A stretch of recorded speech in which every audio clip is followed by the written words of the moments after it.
that way, yeah? Yeah, boy. Cool. Right then, with that out of the way,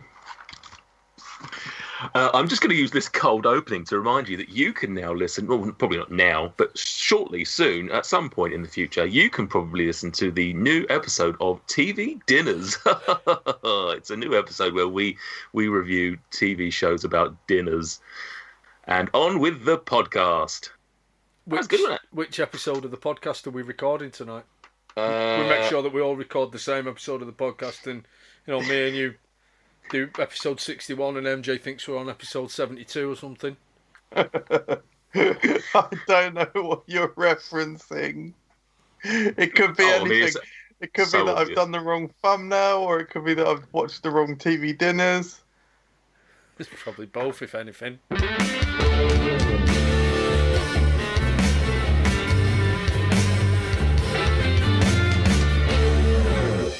Good morning and welcome to FRUK Unwrapped, the official podcast of Food Review UK. My name is Nate Peterson, and tonight we are chatting about... What's happening? Oh, them cocktails have kicked in. And tonight we are chatting about the British tradition that is fish and chops, as Reed Wilson would say. Fish and chops. Fish and chops, mate. You got any fish and chops? I've got to have some fish and chops for my tea by 6 o'clock tonight, mate. Fish and chops. Get your fishy fingers out for the lads. But first, you can have this host now, or if you want, a fresh one will be out in 10 to 15 minutes. It's Stuart Bullock. If you want a fresh one, you best say him when you first come into the shop. Yeah. No, don't wait until you get to the counter. Give me a sec. Oh, you Absolutely. You just sort of shout it as you go through the door. Yeah, two in. How are you? I'm very good. I'm jolly. I'm happy. I get to see you. Sometimes you call yourself Nathan, and sometimes you call yourself Nate. What would you prefer? Whatever, just some consistency. That's what I prefer. Consistency. I mean, I'm probably the most predictable person on this podcast, and therefore, me changing my name is the only element of unpredictability that I've got. Right. Well, if that's what you feel you need to give in lieu of any form of functioning personality, then that's what you go with, mate. Listen, I think we've very much uncovered that my name is my thing. Whether it's Nate, whether it's Nathan, whether it's Nathan John, very much, I'm the name guy. Fun fact about my name. I was always Nathan. Hate people calling me Nath. Right. And I only transitioned into Nate when I started talking to American people on Facebook. Right. Because that was their natural way of shortening my name, and then I just thought it was easier for me to call myself Nate than Nathan. I had a childhood friend. There were twins, two of them, Nathaniel and Daniel. That's unusual for twins. Yep. Nathaniel and Daniel. And Nathaniel was always Nathaniel. He was never Nathan. And he shortened his name to Nat. Right. Okay. As a girl would. As a girl would. One of my my ex's family used to call me Nat, and it really bugged me as well. Right. Yeah. Right, Nat. Anyway, carry on, Nath. Yeah. Probably shouldn't have said that. He is the human equivalent of that last pickled egg that hangs around in the jar for months, and I think it's starting to go green. Michael Jameson. What's that? No personality and a little bitter? No, a little sour. I don't know. So what? If it's... Well, hang on. Definitely a little pickled tonight, I think. Yeah, I'm on the old... I've started drinking.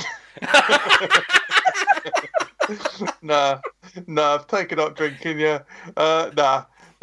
Yeah, I have like a few cocktails with the podcast now, and it's just lightens the mood a bit, doesn't it? It's interesting. So what, does it go Nathaniel, Nathan, because that's a shorter version, then Nath, then Nat, then Na, and then N? No. Yeah. But Daniel's not the same, is it? No. It doesn't go Dan, Danny. Daniel. No, it goes Daniel. Danny. Daniel. No, it doesn't go Danthaniel. Daniel. Nathaniel, that's it. Where's that? Where's Nathaniel Radcliffe? Nathaniel Dyer. Right, it's going in the character list. For anybody listening, we're currently playing. Not currently, not this second, obviously. Although just as much bollocks. We're playing Dungeons and Dragons, and I'm keeping a list of all funny names that come up. So Nathaniel is going in. Nathaniel Day-Lewis.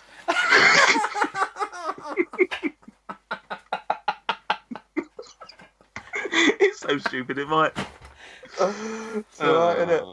There will be blood. I'm glad you've started drinking, though, Michael, because people have always said you were a little bit quiet and needed to come out of your shell somewhat. Yeah. Good. I'm alright. How are you? Yeah. Good. Good stuff. No, I'm honestly not that drunk. Why you started drinking? Is it just because I hate my life? Is it lockdown? Is it lockdown? No, it's actually not. It's a happy coincidence. What it is I've got this sort of obsessive. I don't even know what sort. It's definitely something wrong with me. It's some sort of I become obsessed with things. So little mini projects and all that sort of thing. But yeah, I very quickly become super obsessed with things and super into things. And unfortunately, some food channel that I'm subscribed to, Epicurus, I think it is, they posted a video that was how to make. I think the video was called "How to Make Every Cocktail," and I think it was over an hour long, and it did have like most cocktails in, and I just got really, really interested, and I was like, then I started looking into it a bit more. Like I never actually knew the reason why people shake drinks. It's always just been something that I've known happens. So I looked into that, and then recently this week, I'm just learning more and more and more about it. This week I found out what the difference between Scotch whiskey and bourbon is. When in actuality, they're all whiskies. It's just different types of whiskies. I'm learning what all the different types of spirits are distilled from. Yeah, it's an interesting and fascinating world. So, yeah, just obsessive and weird and odd. So it's because of lockdown? Yeah, lockdown hasn't helped. Lockdown means staying in and just drink the drinks. Drink the drinks, eat the eats. Yeah, eat the eats. Food the foods. But yeah, I do hate everything right now. It's awful, isn't it? Yeah, life so many theme park trips cancelled. Not going to cinema. Not doing proper shopping trips. Not even food shopping is normal. Everything. Just leaving the house just feels awful in general. Going into a shop feels even just dreadful right now. Yeah, I mean, obviously people are dying and that, so it's fucked up. That's annoying too. But I might die. Hope not. Could die. Hope not. Could be worse. You could be one of the people out there that uses this podcast as entertainment. So this is the part where I normally interrogate a guest. But I thought for a change instead, I'd ask you guys a couple of questions. Oh, wow. Stuart, the first one's to you. Yeah. If all of the food mascots were running for Prime Minister, who would you vote for? Wow. What a great question. We obviously love food mascots on this podcast. We love them so much we made them fight.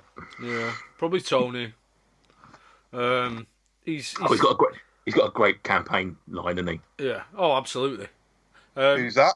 Tony the Tiger. He's one of the few kind of face good guy mascots that's got a bit about him. Like Honey Monster's almost a bit Boris-ish, isn't he? Oh God! I mean, bumbling balloon of a man. Bland, no flavour. Yeah, I thought you called him a gland then. A big hairy gland. Yeah, probably Tony. Although I think Tony's a bit like Jeremy Corbyn, really, in that he's a lovely man with the best intentions, but you know, politics maybe isn't the right place for him. I think this is the issue, isn't it? With anyone who wants to be in politics, shouldn't really be trusted to be running the country. Mm-hmm. So whether or not Tony would ever kind of dirty his tail by throwing his hat into the ring, just mixing some metaphors there. I'm Where not does sure he keep his hat? Exactly. So I think, you know, whilst Tony might be the best man for the job, I don't think he'd want to do it, and we'd probably end up getting stuck with Captain Morgan. God, violent fucker. Yeah. Dirty bastard. Yeah. MJ, would you like to weigh in on this important subject? I would actually, yeah. So I think if life has taught us anything recently, look at the last 3 years, 3.5 years. Donald Trump is obviously the worst leader the world has ever known. I mean, I'd take 1,000 Boris Johnsons over one Donald Trump. And I'm not a Boris Johnson fan by any means. I don't want to go too political, but fucking hell. How many Pinochets would you take over a Trump? How many Nicolae Ceausescu's would you take over a Trump? Oh, you can't do history with me. I don't know what they are. Is that like the old name of opal fruits? Or yeah. It went Nicolae Ceausescu's, opal fruits, Starburst. Yeah. Starburst. Yeah. August Pinochet's a liqueur. Donald Trump is clearly the worst leader in history. You'd have to be insane to disagree with that. His most recent comments this week were talking about. I don't like that. I don't like that people are saying he said that you should inject your veins with disinfectant, because that's inflating the truth a little bit, and you don't need to make him sound more stupid than he is. He said that it's something they should look into, and that is stupid enough.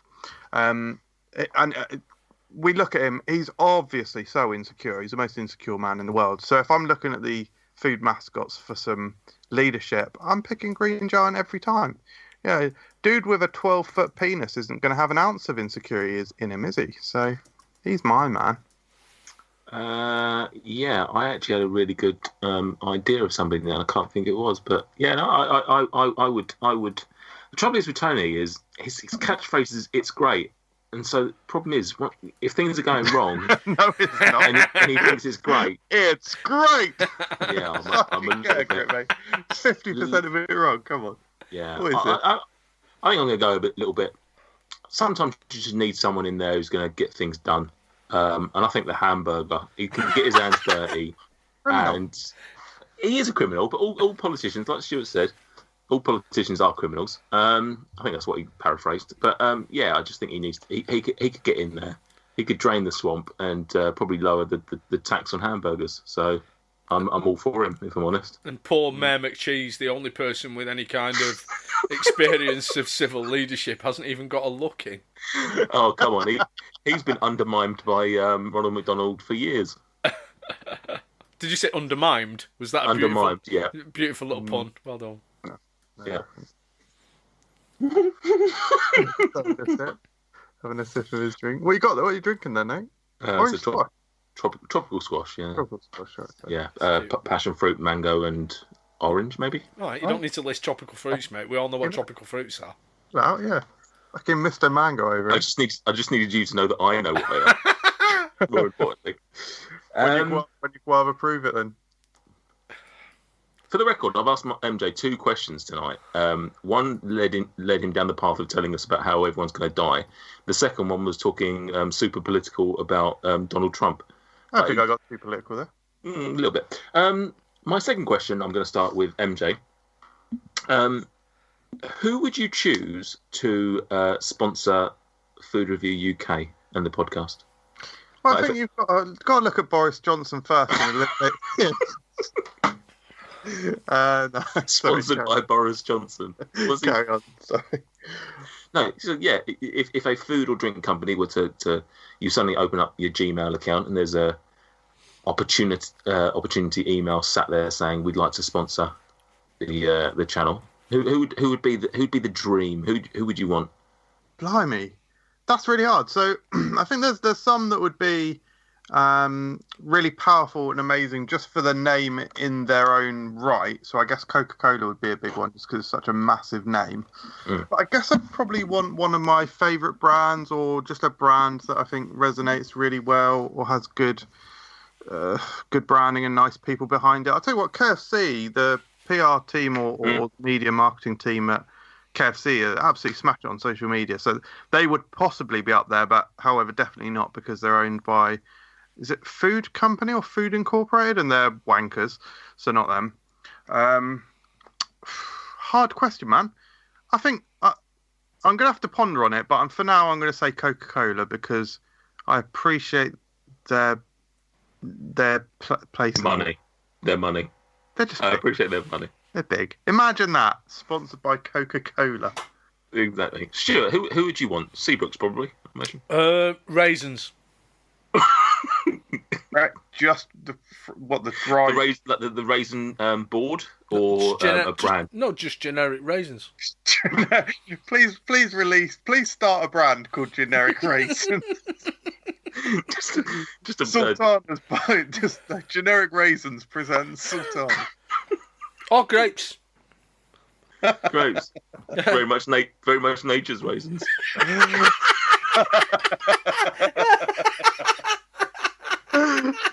Grapes, very much nature's raisins. Bracket, Generic Raisins company. Oh, fucking hell. Do you know what? There's a big joy. I like making MJ laugh, but I very much like making Stuart laugh. That's a good tick in my column when I get that. It's about you want both though, don't you? You got to tick all. Oh, absolutely. God, yeah. I mean, it depends. If it's at your expense, then definitely it's just Stuart, really. But yeah, no.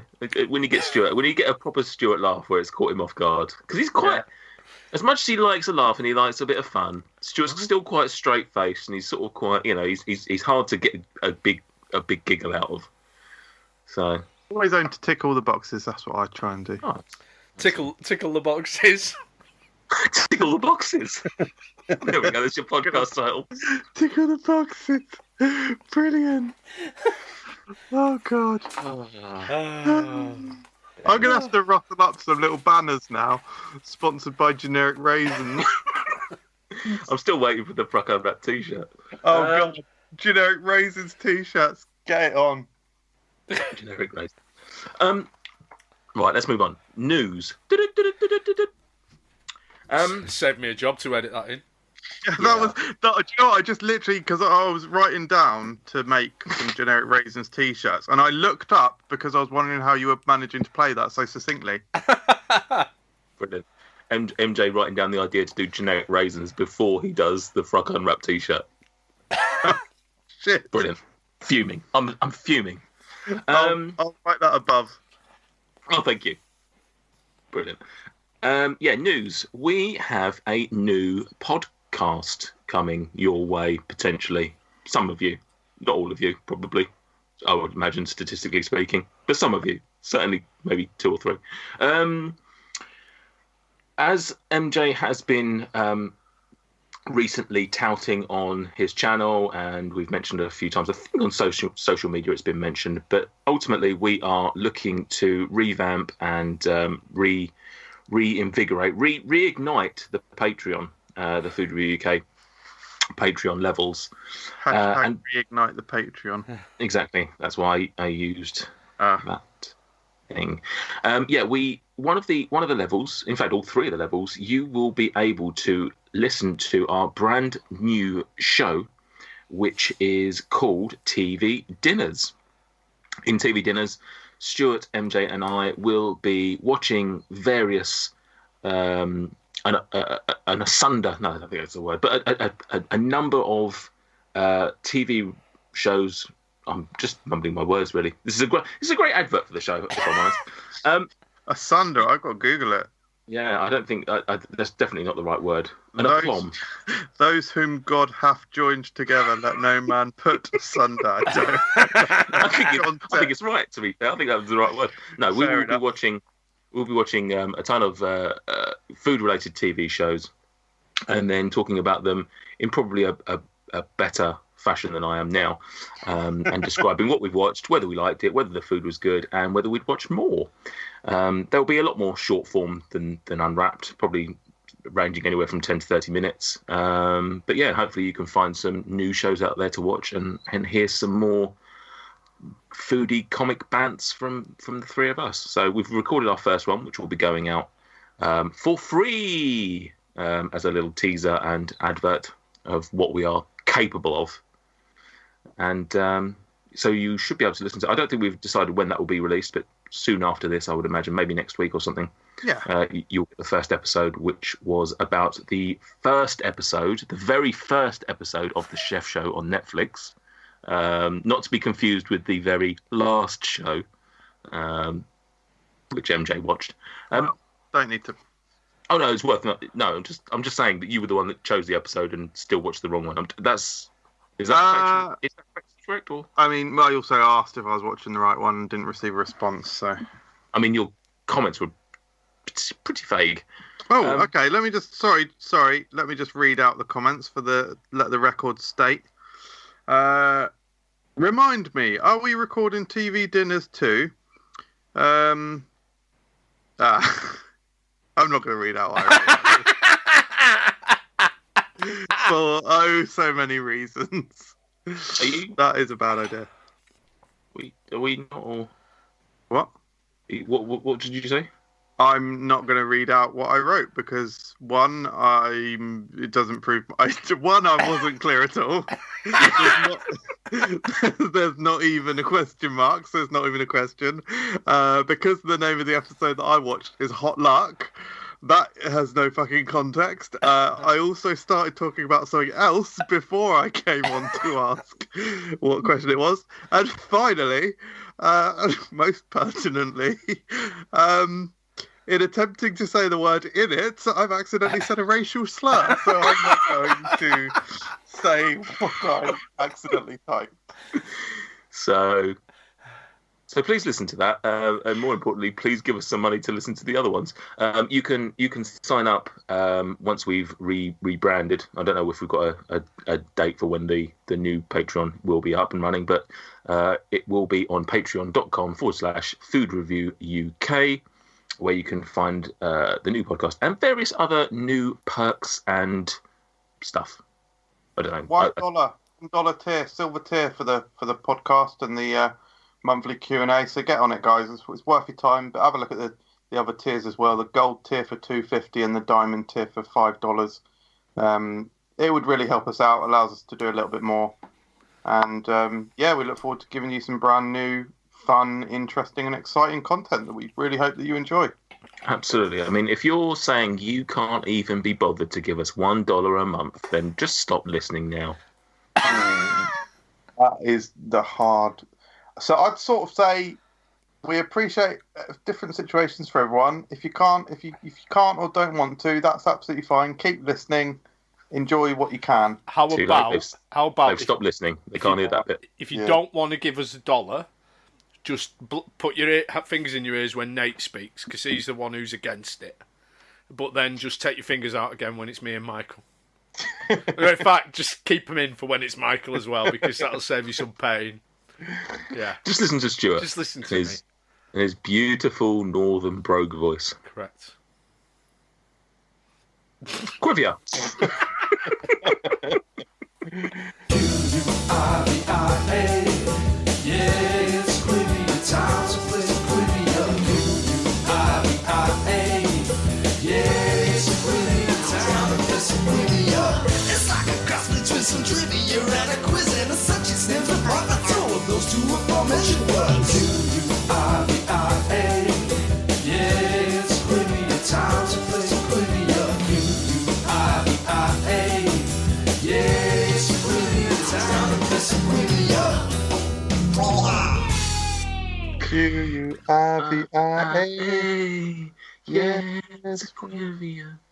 Time to do some Quivia. Why are you doing like a sexy version? I've decided Quivia needs to be more sexy. Weird, man. Next time round, I might bring some drum and bass for it or something. I don't know. Thought you were going to say something really odd then. Oh God, like what? I don't know. When you said you were going to make it sexy and then you'd bring something.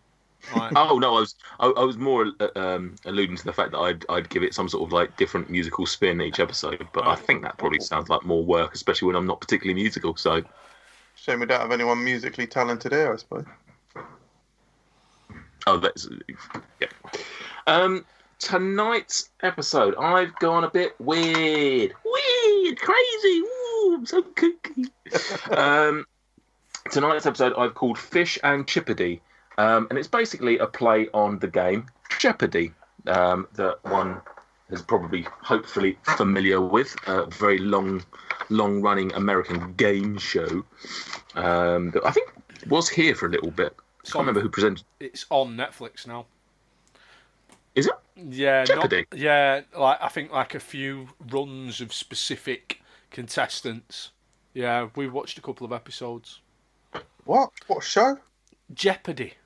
Oh, Jeopardy, like Double Jeopardy. Not the film Double Jeopardy, no, but the game Jeopardy. A show in which questions... a show in which the answers are given instead of the question. Rosie Perez in White Men Can't Jump. What is a quince? Correct. I don't remember the answer, but oh god, Rosie Perez. Do you know what? The most MJ of anecdotes. I've had a film on my list to watch for absolutely donkey's years, and I forgot she was in it. And finally, it turned up on Sky. I started recording it. Then when I went to watch it and saw she was in it, just deleted it. Just I couldn't be having with it. What was the movie? It Could Happen to You. It's like it's just a terrible generic rom-com with Nicolas Cage. Oh, the lottery win.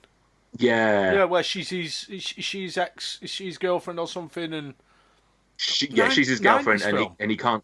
Yeah, and he can't. He's got no money for a tip, so he just says, "Oh, if my lottery wins tonight, then I'll give you half of it." Yeah. And I just thought I'll record it, something to watch in it, and then when I realised she was in it, I just decided I just can't be doing with her, to be honest. She's pretty irritating, isn't she? That was a USP though, wasn't it? Irritating woman. Yeah, she was actually in another film that I did watch, which was Birds of Prey, and she's way less irritating in that, so I'm quite glad. I've never even had a pink lady cider. What are they like? Excellent. Any takers on that one? Don't understand what you're doing, Michael. Rosie Perez. I've never even had a pink lady cider. What are they like? Oh, Rosie Perez. yeah. It's quite funny. I don't know who this woman is, so it is quite funny to me. Yeah, I don't know what that is. You don't know who Rosie Perez is? I don't know what that is. Have you never seen Have you never seen White Men Can't Jump? No, I don't go to the theatre. Mate, you need to watch White Men Can't Jump. Okay, I need to watch that one. It's a classic I'm actually movie. quite surprised. As a basketball enthusiast that you are, MJ, I'm quite surprised you haven't watched it. It is an excellent film. What's it on, guys? What's it on, fellas? I'm not sure what it'll be on at the moment, but it'll be on something. Let's do that after the show. Let's not logistically start finding stuff. White Men Can't Jump. So I'm using the app Just Watch. I highly recommend it. You type in the show or film, and it tells you which streaming devices it's on. It's not available to stream for free or on a streaming service in the UK. However, you can rent it on all of the expected platforms, including YouTube. Excellent. Right, Quibia. Cool. I'm stealing half of Jeopardy, but if you want to frame the answer in the question in the format of a question, then feel free.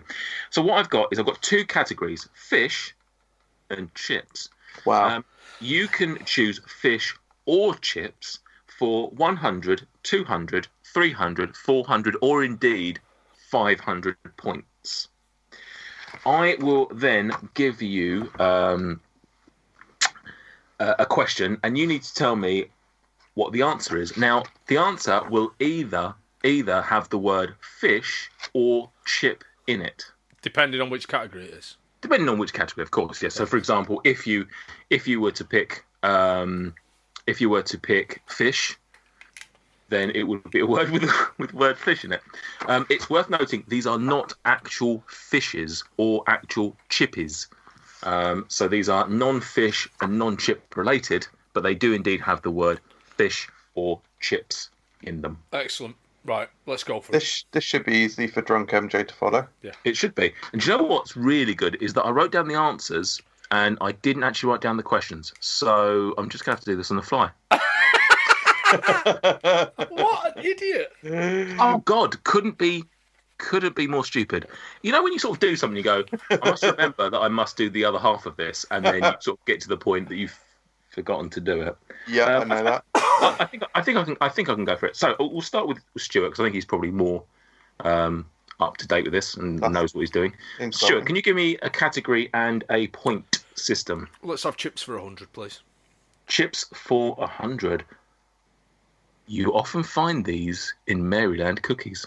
Chocolate chips, Nathan. Chocolate chips.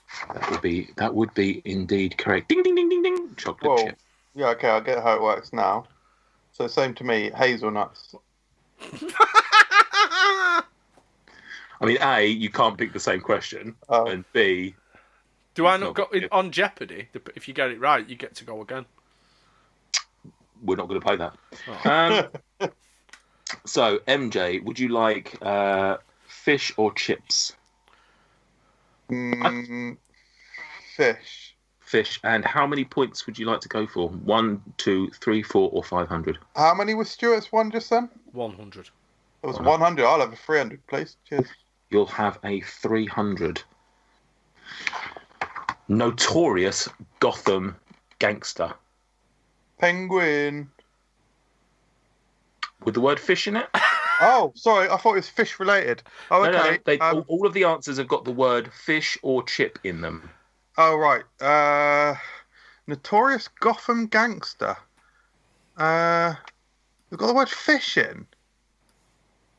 Oh. I'm fucking annoyed.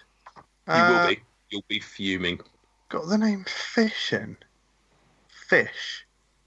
You're basically saying a Batman villain that's got the name Fish in. I mean, it's absolutely. I want to leave because I'm so annoyed. I'm so annoyed. What the fuck? Because I could go through the whole Rogues Gallery: Riddler, Mr. Freezer, fucking idiot, Mr. Freeze, Joker. Oh, fish. It's got just the word fish in. Fish. Is it can you give me a clue? Is it a big one? It's if you've watched Gotham, it's a big one. Oh, for fuck's sake. No one watches Gotham. No. Jesus Christ. All right, I'm just going to have to say Mr. Fish. It was not Mr. Fish. It was Fish Mooney. So that's 0 points to MJ. Played by Jada Pinkett Smith. What an utterly idiotic question. Like, basing it off of Gotham, the TV show. Grow up. Hugely popular show. I'm not sure why, but a hugely popular show. Fish Mooney. Fish Mooney. Yeah. Oh, she was awful as well. Stuart, would you like chip or fish? Let's go. Let's try chips for 300 then. Chips for 300. If I know it, I'm going to be absolutely livid. Okay. So chips for 300. Early to mid 2010s UK rapper. Oh, fuck off. Oh, try to remember his name. I can remember that he wouldn't ever tolerate lip diddy lip. For fuck's sake. It's Chipmunk, Nathan. It's Chipmunk. It's Chipmunk. Such an easy... name this incredibly, this huge cultural event human for the UK. Chipmunk? Yeah, yes, he was... I'm sorry, you cannot avoid knowing about Chipmunk. I don't think he's as popular as that. Oh, also for 300 points, name probably the least interesting, least well-known character from a very bad TV show that you wouldn't have watched. Awful shambles. I'll have fish 400, please. Oh, fish 400. Fucking brave. Former American tennis player. Fuck. Former American tennis player, right? So you got Greg Grosetsky. I just got to go through all the tennis players I know. Greg Grosetsky, Tim Henman, Andy Murray. Right, it's none of them. How about we'll go for Alan Fisher? It wasn't Alan Fisher. From No. Home and Away? No, it wasn't. The answer was... Do you know Stuart? Are you a tennis man at all? not really. Mardy Fish. Oh, yeah. I remember the name. I'd never have got it. I've just been served. Correct. Ace joke. Stuart, fish or chips? Let's go fish for 500. Oh! Fish for 500. Distant and cold in manner. Cold fish. No, I'm afraid that's not the correct answer. Pass it over. It doesn't work like that, but you can have a guess if you want to. Fish face. Nope. Nope. Nope. Standoffish. Oh, Oh, you dirty. Oh, you sir have not seen Dirty. Right. Official. MJ, fish or chips? I want to get a point, so give me... Is Fish 100 still knocking about? Yeah. Fish 100 is. Give me a Fish Hundo. Let me see if I can find the best way to ask this without being too easy. Yeah. Swims in the sea. Lacking consideration for other people. Selfish. There we go. Very nice. Easy. 100 points. Oh, brilliant. I've just written down selfish rather than not points. Character traits. So, Stuart, back to you. Chips. You've got chips, so you've got 200, 400 and 500. Chips for 500. Ooh. Ooh. Again, let me just find... Let's do the art. Because you've not written that, yeah. No, yeah, it's me. But to be fair... We'll No, I mean... No, all I'm saying is, to be fair, I'm doing a lot of stuff at the moment. And, yeah. That's fair enough. Okay. An extensive group of islands.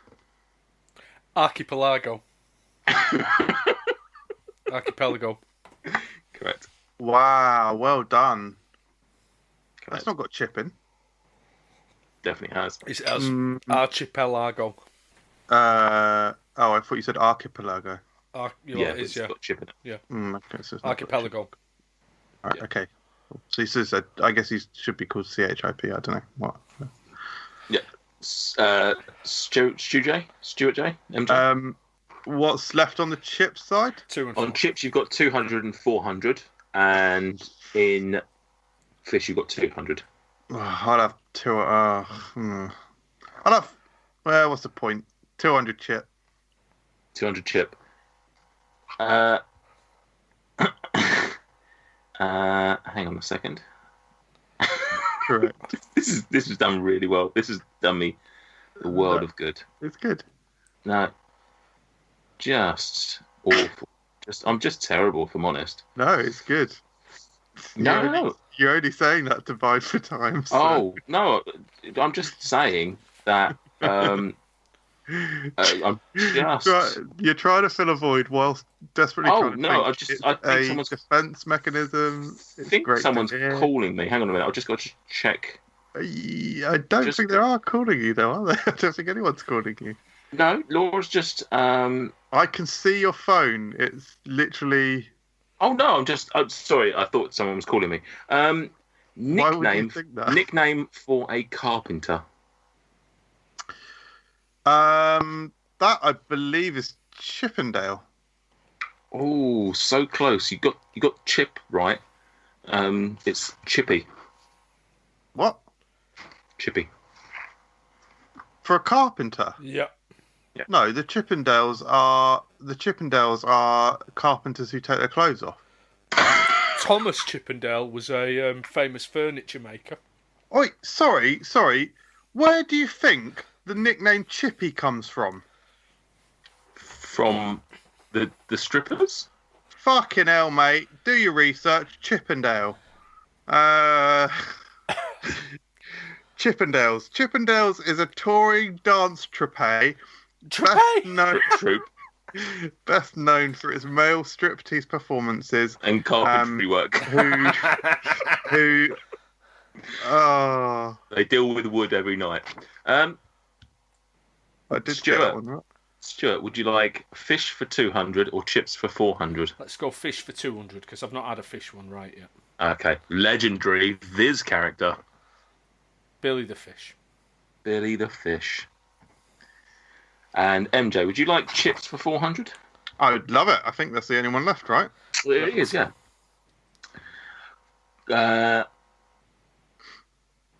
Canadian comic book artist and writer working on such titles as Spider-Man and Daredevil.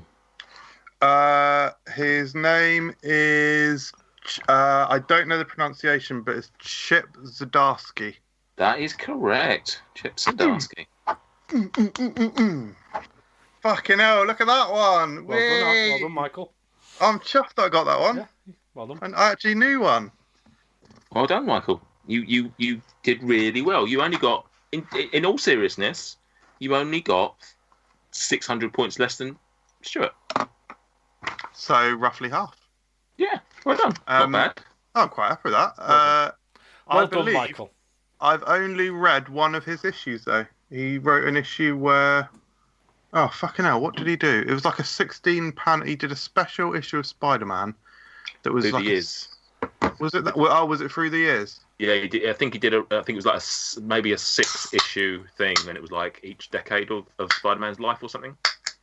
Oh, I'm not sure it was that, actually. Because it was one single issue that I picked Claire's up. just stolen the iPad or whatever you've got behind you, the tablet. Is she literally? Yeah. Oh, I did tell her to. Yeah. It was like a 16-panel issue, and I'll have to have a look at what it was, because it's quite interesting. Yeah. He is friends with friend of the show, Logan James. What? Yeah, Logan sort of knows him. Well, That's incredible. knows him through someone, yeah.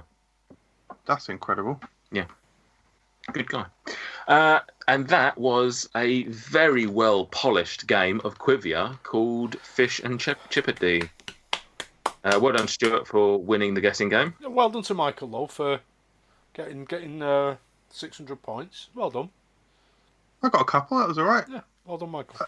To be honest, I feel quite fulfilled with that one that I did get. It's quite a left-field one. Yeah, absolutely. Yeah. Absolutely. I mean, of course, it's slightly spoilt by the fact that you pronounce the word troop as troupé, but... You know I did that for comedy effect. Just like I did all the wrong answers, that was for comedy effect too. Yeah. It's a very good comedy effect, I thought. Oh, that was it. I'm just going to quickly say this because it is quite interesting. It was basically, he did an issue, it was a self-contained story in one issue, and I have read it, so I should have remembered. But it was basically someone was making a documentary about Spider-Man, and they went and interviewed not only Spider-Man himself, but also loads of people who were connected to Spider-Man. And it is a lovely, lovely, lovely story, really heartfelt. And I think it was his last, it was his last issue on Spectacular Spider-Man. A really nice send-off and a really clever, interesting, and extremely heartwarming issue. It's worth a read. So that's Spectacular Spider-Man 310. Good. Cool. Yeah. You're listening to FRUK Unwrapped. Please support us on Patreon so we can continue to make amazing content, including a recent video where we reviewed a £6 tub of ice cream. £6 quid? Has he lost the plot? And our recent £30 room service breakfast. This guy's a fucking idiot. Right, let's talk about what we're here to talk about, guys. Correct. Fish and Chops. Fish and chops. I'd like some fish and chops, please. Fish and chaps. Some fish and chops, please. And I want them now. I want them now. Some fish and chops. No, give me some fish and chips now. So if you say fish and chips with each difference, vowel.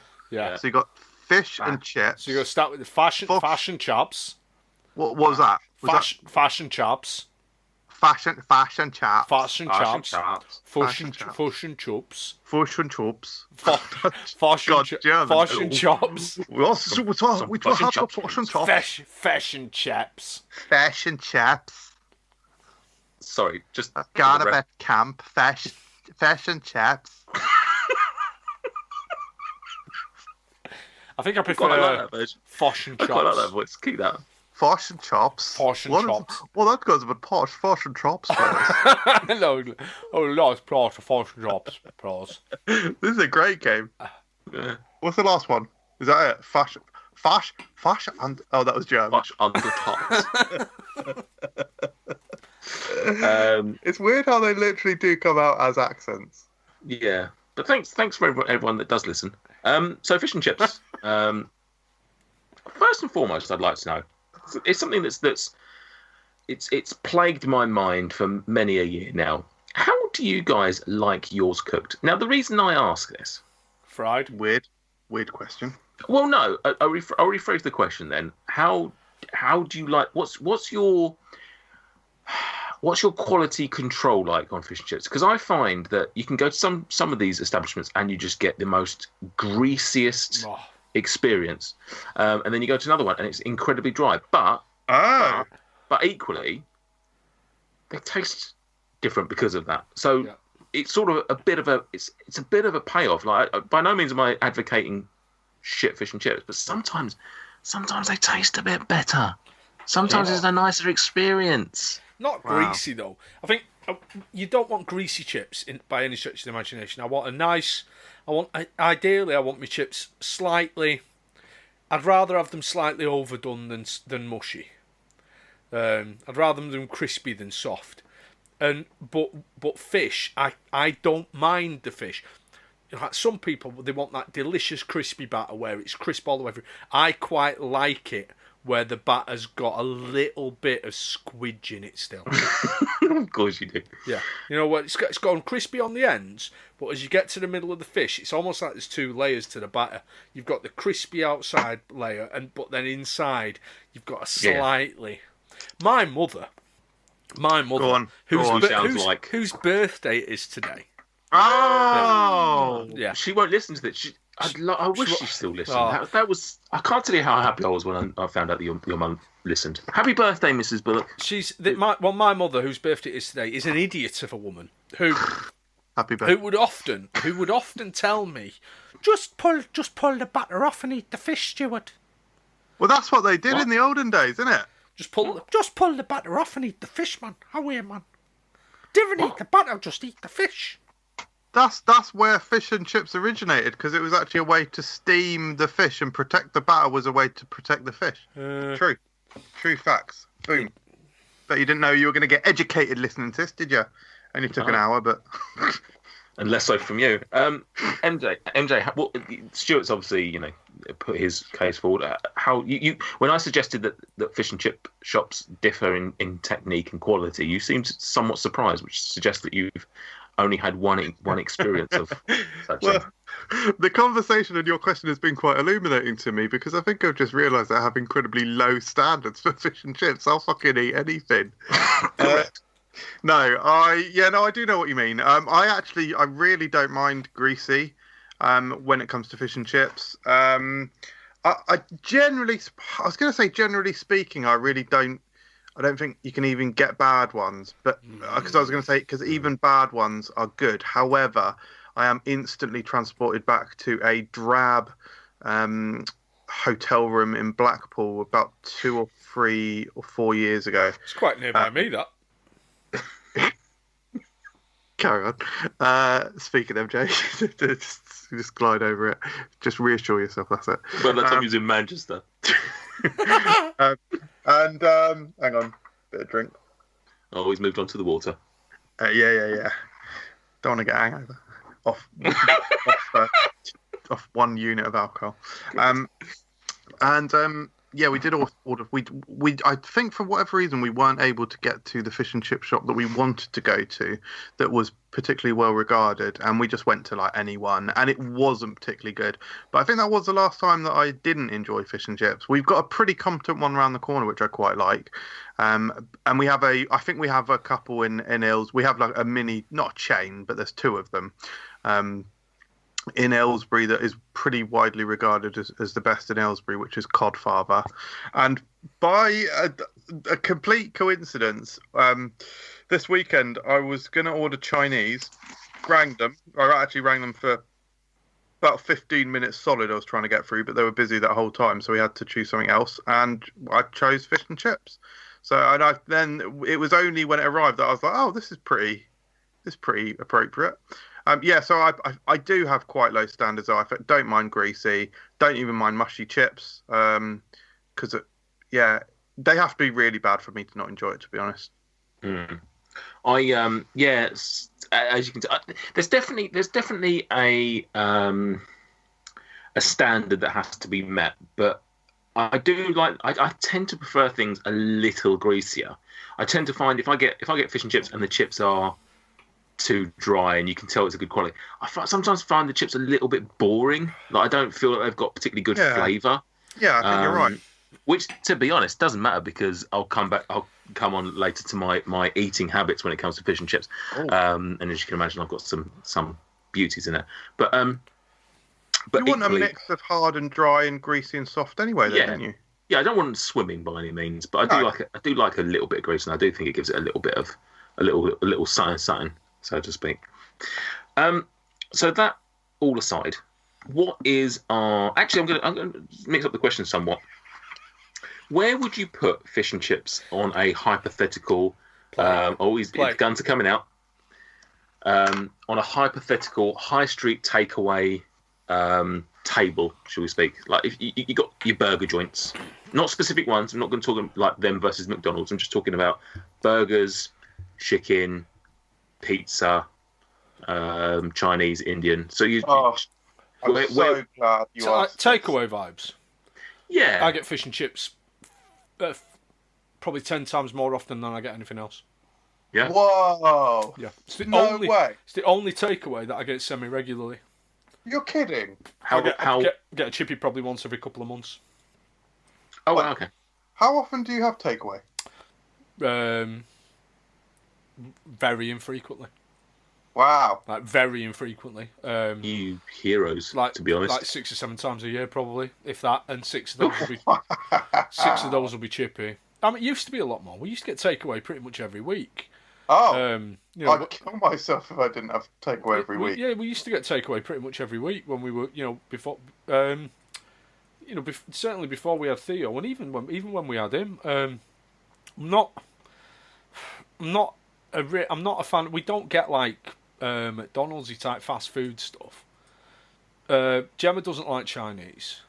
We used to get. We might get a takeaway next week 'cause it's Gemma's birthday next week. So we might get a Thai takeaway then. But we don't get takeaway pizzas. We don't often get takeaway curry. Just not really takeaway people. God, that your wallets are blessed. I sort of envy you. Alcohol. I sort of envy you on the one hand. Correct. But then, because for me, first of all, I don't want to cook on a Saturday, and second of all, I want to have takeaway on a Saturday. Yeah, but when it's a Saturday and we don't want to cook, we just do like something that's got literally no cooking, like burgers or something. What do you mean? Oh, we'll just make burgers at home. You mean you'll make burgers? Just some burgers and wedges, or how do they get hot? Stick them in the oven, innit? What does that do to them? Warms them up. Dickhead. Is it funny? Does it make sense? No, I'm just pointing out that you're cooking. You can't just say, we do something easy like burgers. It's not cooking, mate. It's just sticking them in the oven and getting them out 20 minutes later. It's not cooking. It's not preparing and standing there. The only preparation you've got to do is get them out of the freezer, put them in the oven, slice some buns in half, put some pickles and some sauces on and some cheese, then put it all on the plate and eat it. It's not cooking, mate. You've got to do it. Much at work. There's as much admin unpacking a takeaway. Oh, come give on. over. Phoning up, speaking to someone, Internet, waiting, apps. waiting, shouldn't have to. Internet. Oh yeah, forgot you're still on. What are you on? You got dial-up yet? No. Or is it still the horse and wagon stuff? Yeah. I tell you what, podcast would be a business if we had to wait for him to get a horse and wagon down here and back. Stuart, I just wondered, do you like fish and chips? 3 weeks later. Yes. Follow-up question. Someone close that window. For me, it's actually pretty infrequent. It's one of the least. Correct. Yeah, it's one of the least. I'd say we're probably. I don't even want to say it because I'll have to work it out properly. I'll properly work it out in between, and you'll have to come back to a later episode where I'll mention it. A later episode. What you? We're just talking about talking about Thai food. Fuck's sake, fine. I'll start writing it down now. Just Figuring it out. Well, let's put it this way: what do you have less / prefer less? Because that, by the sound of it, you don't have it very often. So therefore, fish and chips is on the lower end. I still love it, but it's on the lower end of what we get. Interesting. I would say it's probably. It all depends, obviously, because I wouldn't have it for lunch, but equally burgers I wouldn't have for dinner, as in takeaway wise. We would have homemade burgers and chips for dinner, but I wouldn't like for dinner unless it was just for reasons like we were literally on our way somewhere or something. I wouldn't consider having McDonald's. Like I wouldn't sit here going, "Oh, should we get McDonald's on Saturday night?" Like it wouldn't. Weird. It just wouldn't. Weird. Huh? Weird. What's that? Getting McDonald's on Saturday night For dinner. Yeah. Yeah. So it's sort of the two don't really. What? So no. Paul, time out. What? What do you mean? What do you mean? Here's the thing. I think dinners have to be substantial, and that might not be the right thing dietary, but they have to be something that is hopefully going to pretty much finish me for the day. And McDonald's just doesn't. If you can't order enough from McDonald's that it's not substantial, you are fucking playing the game wrong, son. Oh, I can. I just don't want to. There's not enough. There's not enough. Like, I don't want to go to McDonald's and order 3 burgers to feel like I'm satisfied. Whereas I can go to fish and chips or pizza or anything like that and feel like, and it might be that I'm spending more money. I appreciate, but I feel like it's socially more acceptable to get the amount of food that I can get from these places than I would want to get from McDonald's to do the same job. Fish and chips is so ferociously affordable to get enough food to be stuffed. Yeah, it's rare that I finish. It's rare that I finish fish and chips and don't feel like I'm carrying a bowling ball in my stomach. My typical fish and chips order is I do finish it because you're a man. But yeah. I feel like I often feel a bit sick afterwards and need a rest. You ordered the right amount of food then. Exactly, and I imagine that my individual order is about £7 or something. £7.50 to live up north. For I don't think there'll be that much of a price differential between a fish and chips up north and down south. I reckon if Laura and I were to get fish and chips for just the two of us, we probably would be walking out of there with about 15 quid's worth of food. Yeah. So I don't know. And by no means are we having scrimping. No, I mean my £7.50 gets me 3 fish and 2 barrels of chips. You say barrels. Good stuff. That's great. That's great comedy, Battered. Is it funny? Does it make sense? Yes. And yes. Yeah. I'd say it's mid to high. I don't think it would necessarily be my top one, but in terms of affordability, ease, consistency as well, generally speaking, you tend to get the same experience from the same shop at least every time. Once you've found a good chippy. Yeah. Good stuff. Chippies are like barbers. Once you find a good one. Yeah. Until you go bald and stop going. Until you go bald, yeah, and then you stop eating fish and chips. Is that? I suppose, yeah. No, I think baldness is to barbers as diabetes is to fish and chip shops. And if you get diabaldness, then you're fucking. Don't know what that is, but So what's you sort of suggested, Esther? What is your order? Did you say what's your go-to order when you go in? Okay. You're a fish. I know this for a fact because you've said anybody that doesn't order fish is just doing it wrong. Absolutely. And whilst I do agree. No. Do you know what? I think you're misquoting me now, Nathan. What I say is that anyone who orders fish and chips in a pub is an idiot. I'm okay for I'm people fairly certain you've said to me before that if you order fish and chips in a pub, you're wrong, and if you don't order fish and chips in a fish and chip shop, you're wrong. Yeah, I think there's an element of that, but I'm willing to bend the rules. Thank you. My order in a fish and chip shop is very simple, very straightforward. This is the current order that has been in this state now for probably 10 years. Okay, fish and chips. Now, I always every single time you order it, they say, "Can you clarify what fish, Stuart?" And for the last fucking time, we ask you this every damn time. Right, very, very few Northern Chippies give you the choice of fish. Right? No, very few. Sometimes they will. Okay, when I growing up in Bradford, fish from the Chippy was haddock. I'm so sorry to hear that. When I moved over the Pennines to Manchester, fish in the Chippy became cod. When you go to the Chippy, some chippies will have an option of other fish, but if you ask for fish and chips over here, you're getting cod. So I will just ask for fish and chips. Now, when I was little, my dad would order things like the special. He'd order like a big fish and stuff. And I always imagined that there'd be a stage where I'd get to that. And I've not got to that stage yet. And I think it's a lack of confidence. I think there's a self-confidence in walking, as an overweight man walking into the Chippy going, give me a massive fish now. Like... sorry. What did he say? Like you order like the special, which is like a larger fish. That was in my childhood Chippy, which was called the Fish Hoppers. That name never made sense. The Fish Hoppers. Bizarre name for a Chippy. I really like the idea of an extra large fish. Oh, great idea. So I just say very quickly, the price of admission for this podcast and this window into northern life every episode, particularly right now, it is absolutely worth listening, guys. Sorry. Stuart, carry on. I'm fascinated to hear it. This how the other half lives. So, I order fish and chips. Now, the Chippy that we're currently ordering from is called the Crispy Cod, and it's just up the road from us. It used to be a Chinese, and it's been taken over by Greek people, and they're running it as a Chippy / they do things like gyros and Greek things, you know. And I'll order fish and chips, and I'll just standard fish and chips. It's I suppose a large fish and chips, but it's not like an extra large one. But they do a smaller one, like for old people and women, you know. Fish, chips, a buttered balm.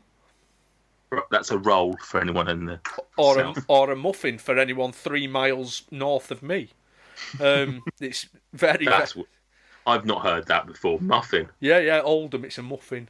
Yeah, literally around. Is that like a large circular bap? Yeah, a bread roll. Anyone around the Manchester area, all around the northwest, it alternates between balm and muffin. Within literally, you can cross the road. You were eating a balm, you cross the road, and it's become a muffin, a chip muffin. Bizarre, isn't it? But muffin is. I mean, there is a thing that is a muffin, and not joking aside, not the chocolate chip muffins that will. Well, you've got the English muffin, but you've also got the oven bottom muffin. Are you familiar with the oven bottom muffin? I think it's come up on this show before. Yeah. But that's where it comes from. Essentially, it's the oven bottom muffin.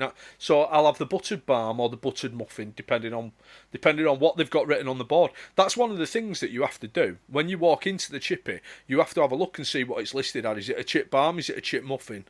And then you make your decision, and I'll have a buttered balm if, for example, it's a chip balm. But it has to be. Do they butter it for you? Yeah, it comes. I mean, they've got them ready buttered. They've got a big box of them ready buttered behind thing. And I will also get. That in itself, that question alone is fascinating. They didn't even know that. Carry on. That's weird. I will also get, and this is the one thing that is shared with my wife, get a pot of curry sauce. Oh, interesting. We'll come to that. Pot of curry sauce. That's my order. It's also my wife's order, except she's taken to getting like a small woman's portion of fish and chips. It's also my son's order without the buttered balm and without the chips. He'll just have a few of Gemma's chips. What do you do with the buttered balm?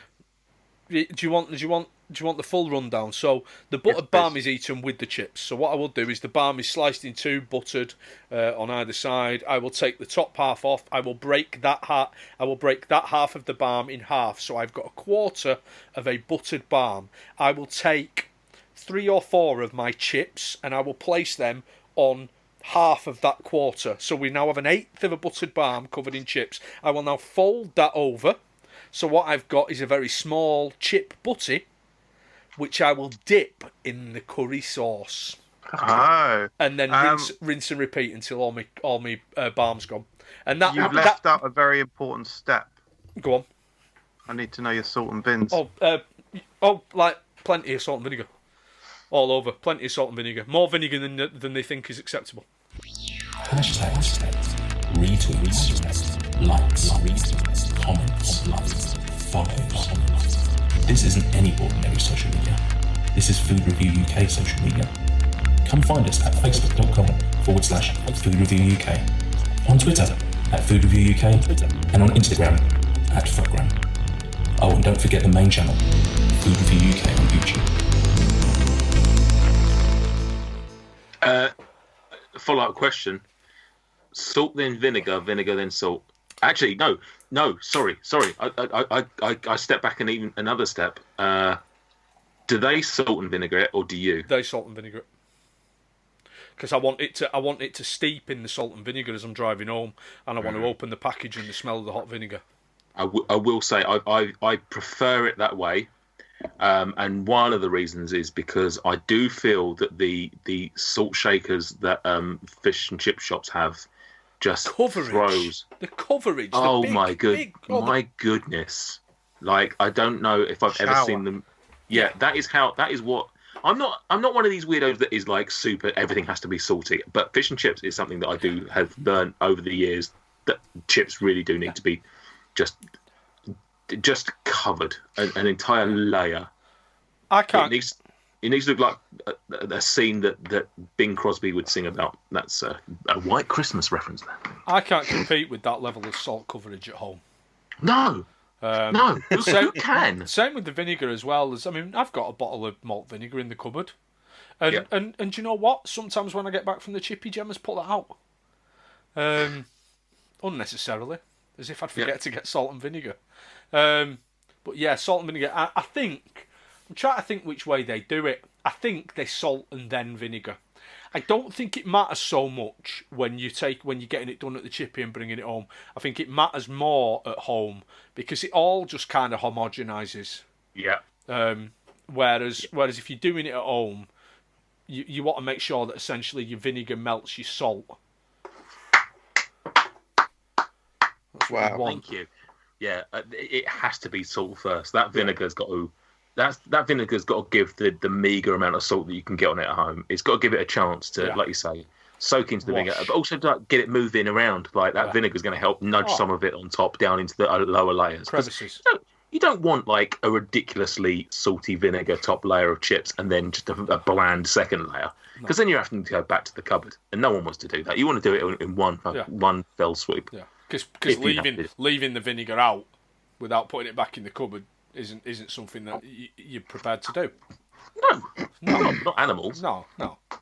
And interestingly, okay. Any more tactics or? That's it. That is literally my chippy take. I have, in the past, I have been. Do you have steak and kidney pudding down there? Not pudding, pie. So the steak and kidney pudding is a glorious thing. The problem with the steak and kidney pudding is there's two types. You get the Holland steak and kidney pudding, which Daly Smith would enjoy. She got the Holland's pies in down at Norwich.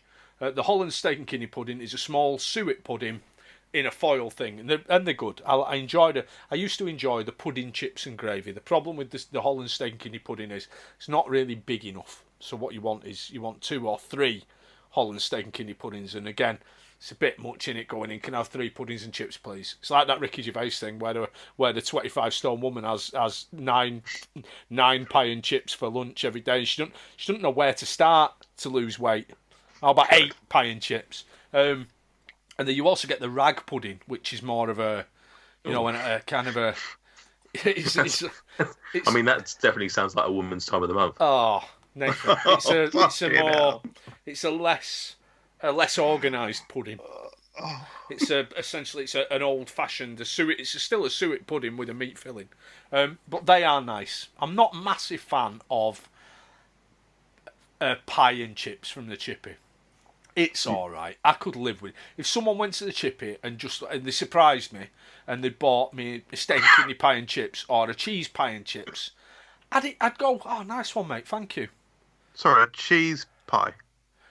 Yes, mate, a cheese pie. Right. Not cheese and onion. We've had this conversation recently with Kelly, didn't we, about macaroni cheese pie? I know it's not macaroni cheese pie. I know that's something else, but I was just saying that cheese and onion pie. Yeah, cheese and onion pie. I'm talking about. Yeah, cheese and onion pie. Holland's cheese and onion pie. Weird. Yeah, Stuart, don't worry, I know what you're talking about. Yeah. That would vary. I can't remember the last time I've ordered anything other than a fish. My son has gone down the sausage and chips route from the chippy recently. Interesting. Battered? No. No, he's usually sober. Yeah. No, I don't think they do the battered sausage at the Chippy near me. But that is a thing up there, right? I assume. Yeah, I mean, I've seen battered sausages. Yeah, because one thing that you often get a lot of conversations about is the difference between northern and southern chippies. Yeah. And I just wondered whether that was a thing or not. MJ's, what's your order then? You don't seem to be a pro. What do you mean by pro? Sorry, what do you mean? A regular, I guess. Oh yeah, no, that's right. So I've roughly worked out. I don't think my maths is quite right, but basically, I'll read out my list of like a typical week by week. Cool. That's what I was asking for. Pizza, McDonald's, Ribeno's, Chinese, pizza, Ribeno's, McDonald's, Chinese, Indian, Ribeno's, pizza, kebab, fish and chips. What's a Ribeno's? Ribeno's is a local grilled chicken joint. All right. It's definitely our favourite. It's incredible value, nice portions. Right, that's what it was, mate. I didn't want a review. But that looks a little bit wrong because that puts fish and chips only at 4 times a year or once every 3 months. Feels a little bit more frequent than that. It's probably once every 2.5. You're having 4 takeaways a week? What? You're having 4 takeaways a week? No. 3. What? No. Oh no. Sorry. Did I say? What did I say? I meant months. Whatever I said, I meant months. So 4 times a year. Okay. So that's one per. Each of those is 1 per week. Yeah. So you have a pizza 1 week. The next week it'll be Chinese. Next week it'll be order. Right. Yeah. Right. So yeah, but it feels like I reckon we probably have fish and chips once every 2 to 2.5 months. I think you probably have more takeaways than you think then. Weird though that you both have it, roughly speaking, about the same amount of times, and yet one of you is like, oh, it's just at the bottom of the list. Rarest, and one of us is the main. Yeah. So I used to be pretty religious on, I would say, large chips and jumbo battered sausage. That was pretty much what I got. However, I'd say the last 5 years I've pivoted probably, and I got the occasional fish in there. But the last 5 years it's been the same. Now, if there is the option, because similarly to Stuart, there are differences between fish and chip shops down here. Some places let you have large versions of the fish. So like either large cod or regular cod. So I will get, if the option is there, I will get large haddock and large chips. If the option is not there, then I'll get haddock and large chips. So simple as that. No vinegar? No vinegar. Don't like vinegar. He doesn't like vinegar. Jesus Christ, mate. Hate vinegar. Oh crumbs, chief. That's it. Simple. I would say that I've learned to love vinegar. Not that I've ever disliked it by any means, but with fish and chips, it wasn't. I was usually either neither or salt for a while, but it's only been the last few years that I've been adamant that it has to be salt and vinegar. Ketchup with fish and chips. Oh, here we go. So no, so I need to say one thing actually. I actually add lemon juice to my fish at home. Play. Yeah, that's fair enough. The chippy near us actually put a wedge of lemon in with the fish and chips as well. Perfect. Yeah. Kind. Yeah. In terms of my orders, I was for very, very long. I was generally speaking a Savoy man. Oh, yeah. Red one. Yeah. But I tend to find a lot of them are just shit now because I tend to like it when they've got the Savoys out on the actual hot plate. Do. Yeah.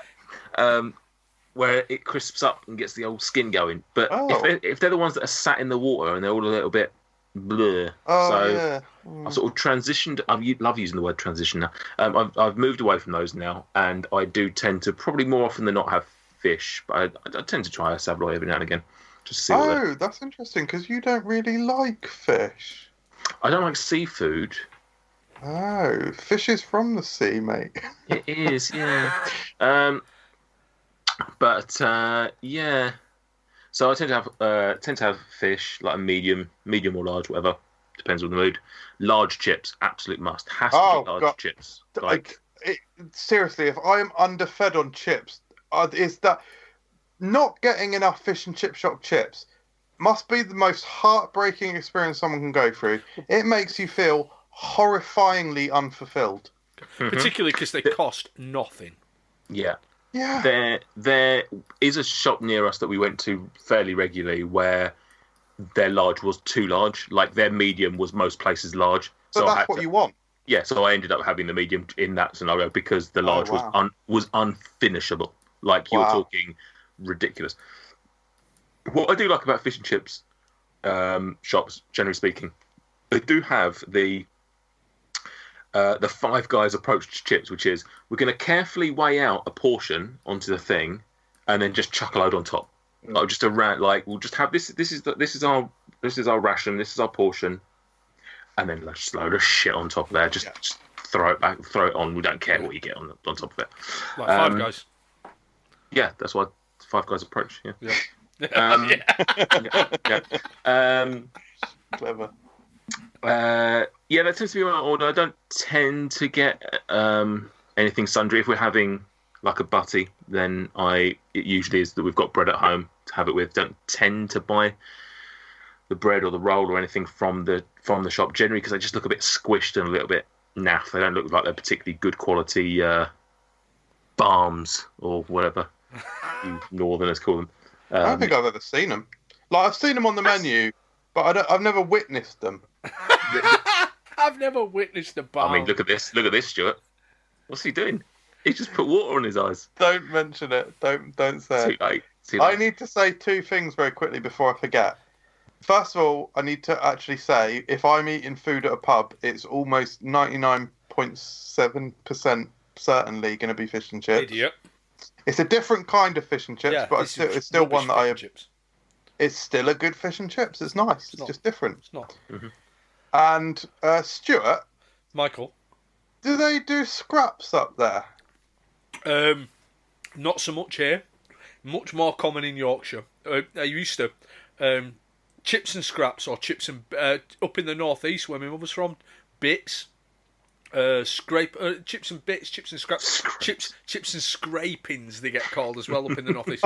God, advertising. Chips and scraps. When I was a boy, and I went to Delph Hill Middle School, which is a now defunct middle school in Bradford, in West Yorkshire. There was a chip shop near my school, and on the way home, for 5p, you could buy a bag of scraps, and we used to buy a bag of scraps each, tomato sauce, and eat them on the way home. Just a bag of scraps. That's yummy. wicked.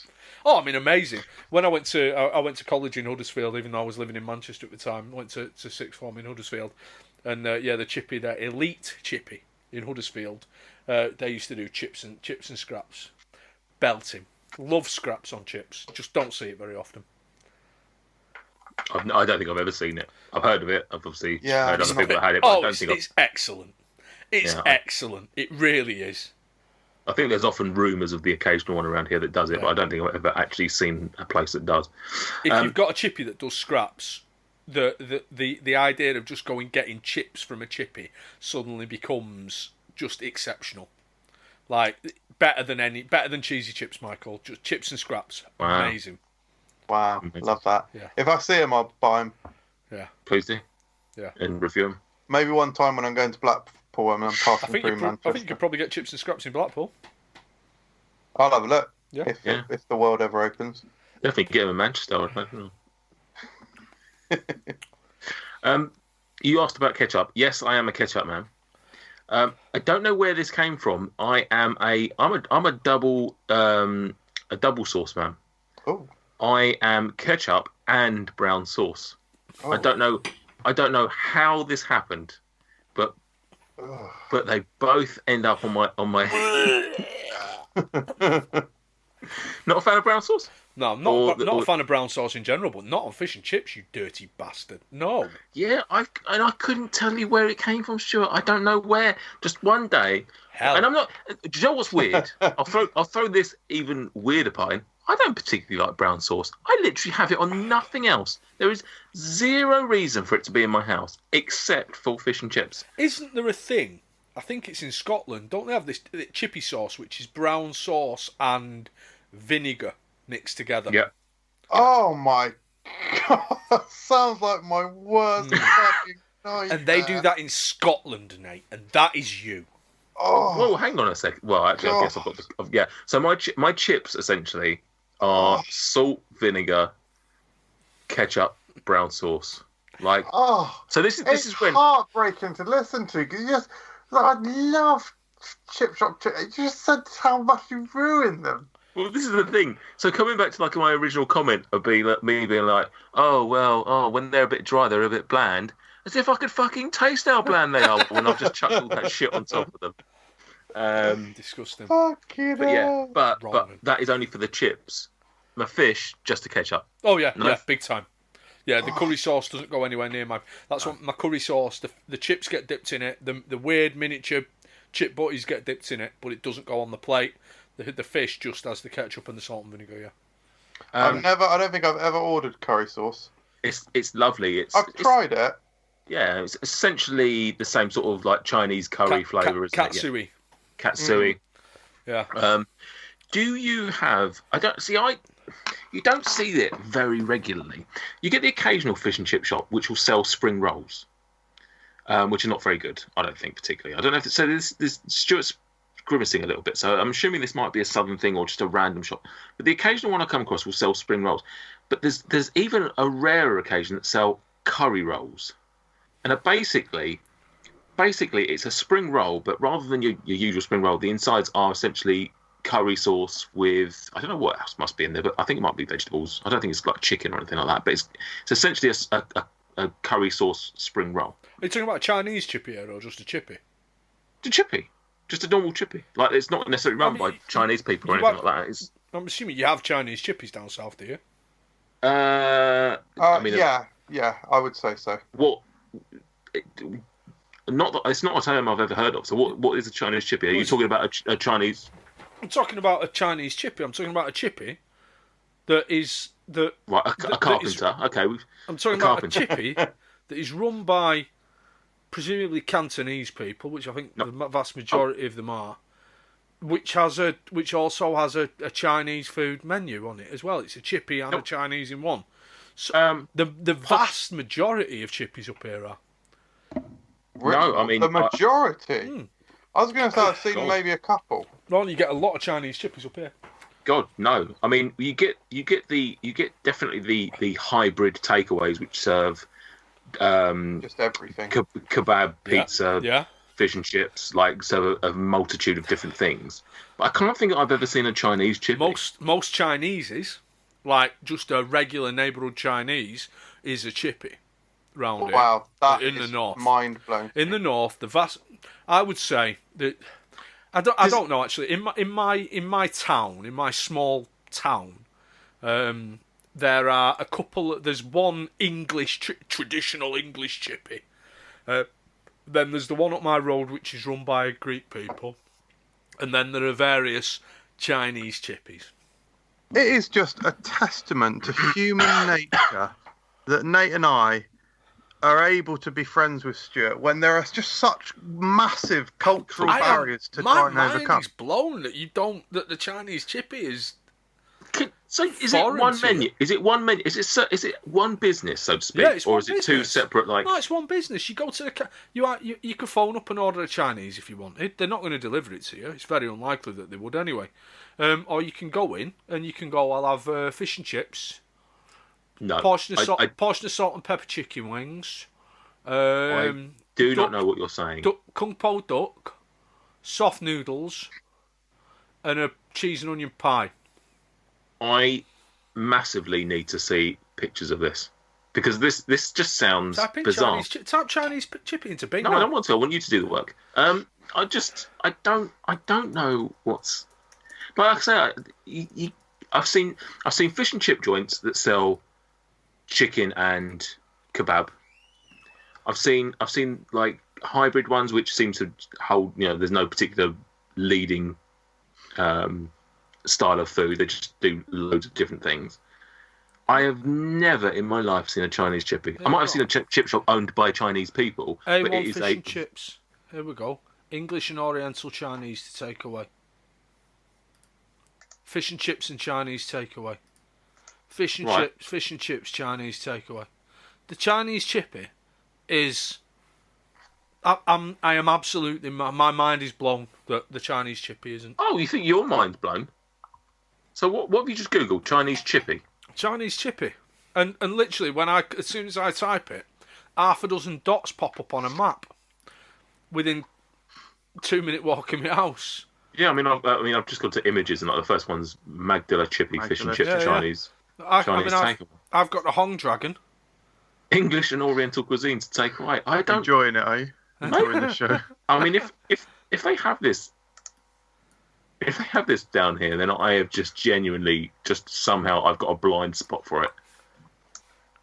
I've never heard of this. I don't. I'm not ruling out the fact that you just put stuff on the internet just to blow our mind. To be honest, I can't believe this is a real thing. Yeah, Chinese chippy. Madness. Mental. Yeah. So no, in answer to your question, no, and I don't know whether it's stemmed from there. Like maybe someone's visited a Chinese chippy and decided that the one dish they liked was a curry roll or something, and they've just imported that. But no, that's I don't tend to get the curry sauce if they do have them, because not everywhere does. No. Well, the old adage is that chippies down south don't have anything moist. Oh, that sounds like an insult. But yeah, what's more important, fish or chips? What has to if one of them has to be fucking hell? Paying a lot more money for your fish, aren't you? But if the chips are rubbish, I'm not going back there. Yeah. I think weird, isn't it? Chips are more important. But I think it's the variety, because if you're having fish, if you go to fish and chips, chances are everyone that goes to a fish and chip shop is having chips. Yeah. Whereas you can go there, you can have fish, and even if that fish isn't particular, like if you don't have cod, which coming back to a point you were saying about earlier, if I went into a fish and chip shop down here and I said, "Can I have fish and chips?" I would expect cod and chips. I don't think there'd be a question mark over it. Do you go for that then? I do tend to offer brilliant. I do tend to order cod just to be clear, but I think most places, if you say fish, I think cod is the sometimes I have haddock every now and again, but the problem with haddock is sometimes it is just waiting. I can't be asked to wait, and if there's a cod sat there waiting, then I might as well just have that. My dad, coming back to the thing you said about your dad order, my dad was a big I think rock fan. Right. Oh, interesting. Not the music. Firmer flesh, I think. Yeah, I think it's got a big bone that you can just pull out or something. Is it? I don't know why we're making this sexual about my father, but yeah, I've never had the guts to go down that route. Yeah, I wouldn't. But because if you don't like it, even if you don't enjoy it as much, you're like, well, that's that fast food ruined. That's my fast food for the week ruined, or in Stuart, that's my fast food for the quarter ruined. But I don't. Yeah, I think I've had naff chips, but I can't think that I've had too many instances where I've had fish that I'm really disappointed in. Yeah, that's what I was thinking. I have had some rubbish fish, but I don't think I've had any rubbish fish. I think I've just had stuff like adequate. Yeah. But the first I will. Go on, sorry. No. Okay, I was going to say, I remember. I have fond memories of trying Harry Ramsden's for the first time before they became a bit too much of a. Like, I've had them since, and they're nowhere near as good now. They're a big, massive chain. Because I don't know if it is the original, but I went to the Brighton one. No, it's not the original. Okay, so I went to the Brighton one 15 years ago, probably. It's so much more than 15. I don't know what I'm talking about. I'm so old. Are you ready for a fairly incredible hashtag anecdote? Here we go. So the original Harry Ramsden's was in Guiseley, which is in West Yorkshire. Wow. Which is my part of the world, and that's not Brighton, right? That's not near Brighton. It's not near Brighton. My father's father was a publican and had a pub owner? Yeah, and had a pub in various pubs in West Yorkshire. And my father's father, my grandfather, on several occasions had to get Harry Ramsden home from the pub steaming. Wow, that is great. It's a great hashtag anecdote, that, isn't it? That's Harold brilliant. Ramsden. Yeah. He's a drunkard. Yeah. Brighton was one of the originals, though, wasn't it? I mean, once it expanded being past it being. Oh, I would have thought not. I mean, it's not going to go from Guiseley to Brighton. He sold the business in 1954. Wow. And it didn't expand until 1988. Blimey. Yeah. I haven't had Harry Ramsden's for 20 years, probably. I remember liking it, but I can't imagine that. I imagine trying it now with slightly more adult tastes. I'd probably be a bit like, yeah, it's fine. It's mass produced. I remember absolutely loving it at the time, but then like I say, I have had it. I think I've had it once or twice since, and it's been fine. Yeah. Is that the only chain? I think there are recognisable anyway. I don't think there are any other big fish and chip brands. You've got, for example, the aforementioned Elite in Huddersfield had Elite and Elite 2. Right. You know, I'm also aware of Trawlers and Trawlers 2 in Manchester, but I'm not sure that there are any other chippy, like, proper chains. Oh, there was one called Mother Hubbard's, which was a fish and chip restaurant. I think it was a fish and chip restaurant chain. I don't know how many they had or what have you. But again, we're not talking big. Were they always out of stock or? Brilliant. Excellent humour. I thought of Yeah, well done. Listen, it at least ticked off. Does it make sense? Yeah. We'll have that one. Yeah. Before we move on to Suckmed, just one final question. Fish and chip queue etiquette. Because I don't know if most fish and chip shops you go in, it's a bit of a free for all. Like there's no like designated queuing system, and then once you've done your order, like if you're like get in there and you order you just sort of join the sort of like milling about queue. Yeah. Like it's not even a queue, just everyone else just sort of hanging around near the window. Yeah, yeah.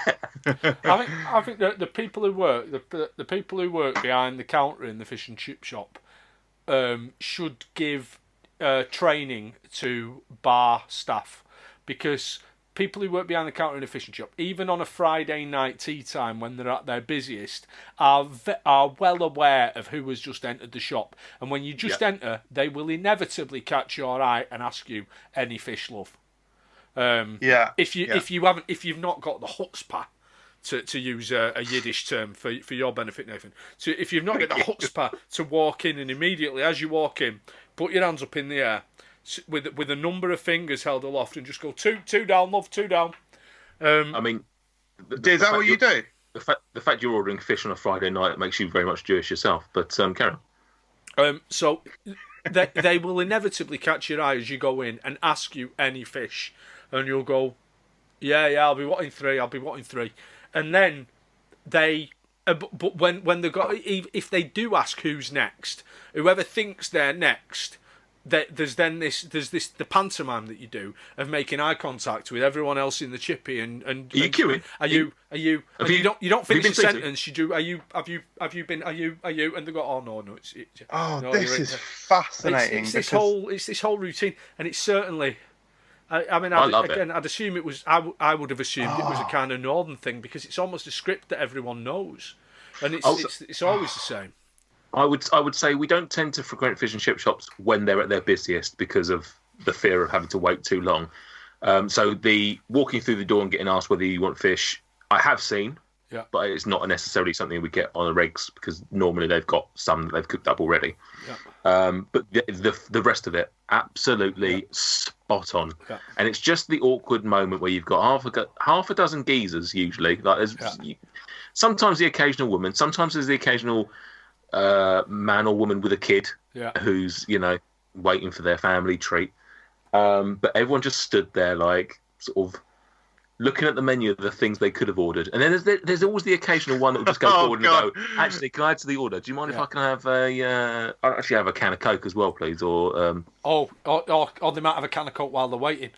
Oh, God, yeah. And there's often a 3-day-old copy of the Daily Mirror as well, just to have a thumb through.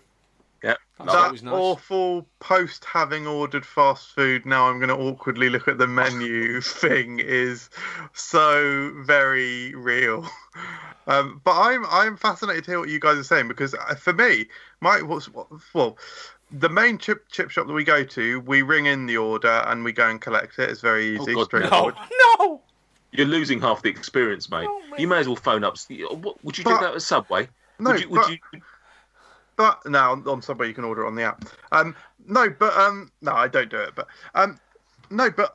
but even when I do queue, I will say in the fish and chip shops that I go to, the queue is pretty apparent. Now, what you guys have just described to me, that is barbers. Oh, same. But there's a little bit more. Usually, a little bit more organisation with barbers because at least there's seats. So it feels. No, but there's no order to them. No. I agree. But I often find that I guess the difference is with the barbers is anyone that's sat down is probably waiting to be seen because otherwise they'd be having their hair cut. Not true, because you've got brothers, you've got fathers, you've got little kids running around. Oh, it's fucking chaos, and I absolutely hate it. Yeah. Oh, see, I love it. Oh, I hate it. And then it's like, who's next? And you're like, if you have to look at someone thinking that they're next, and they then are prompted to say, "Oh, I'm not getting my hair cut," offer that information up front, mate. What? So when you I don't get my hair cut at the barbers, but I take my son to get his hair cut at the barbers. So I sit down and my son's in the chair. You walk into the barbers. You want me to engage you and just say, just out of interest, mate. Just so you know, maybe I should wear a badge. Not when I've walked in, but when they say next, because as far as I know, you're waiting to be seen. Well, no, but there's. I would say that what happens at the barbers when that happens for me, the guy goes, "Who's next?"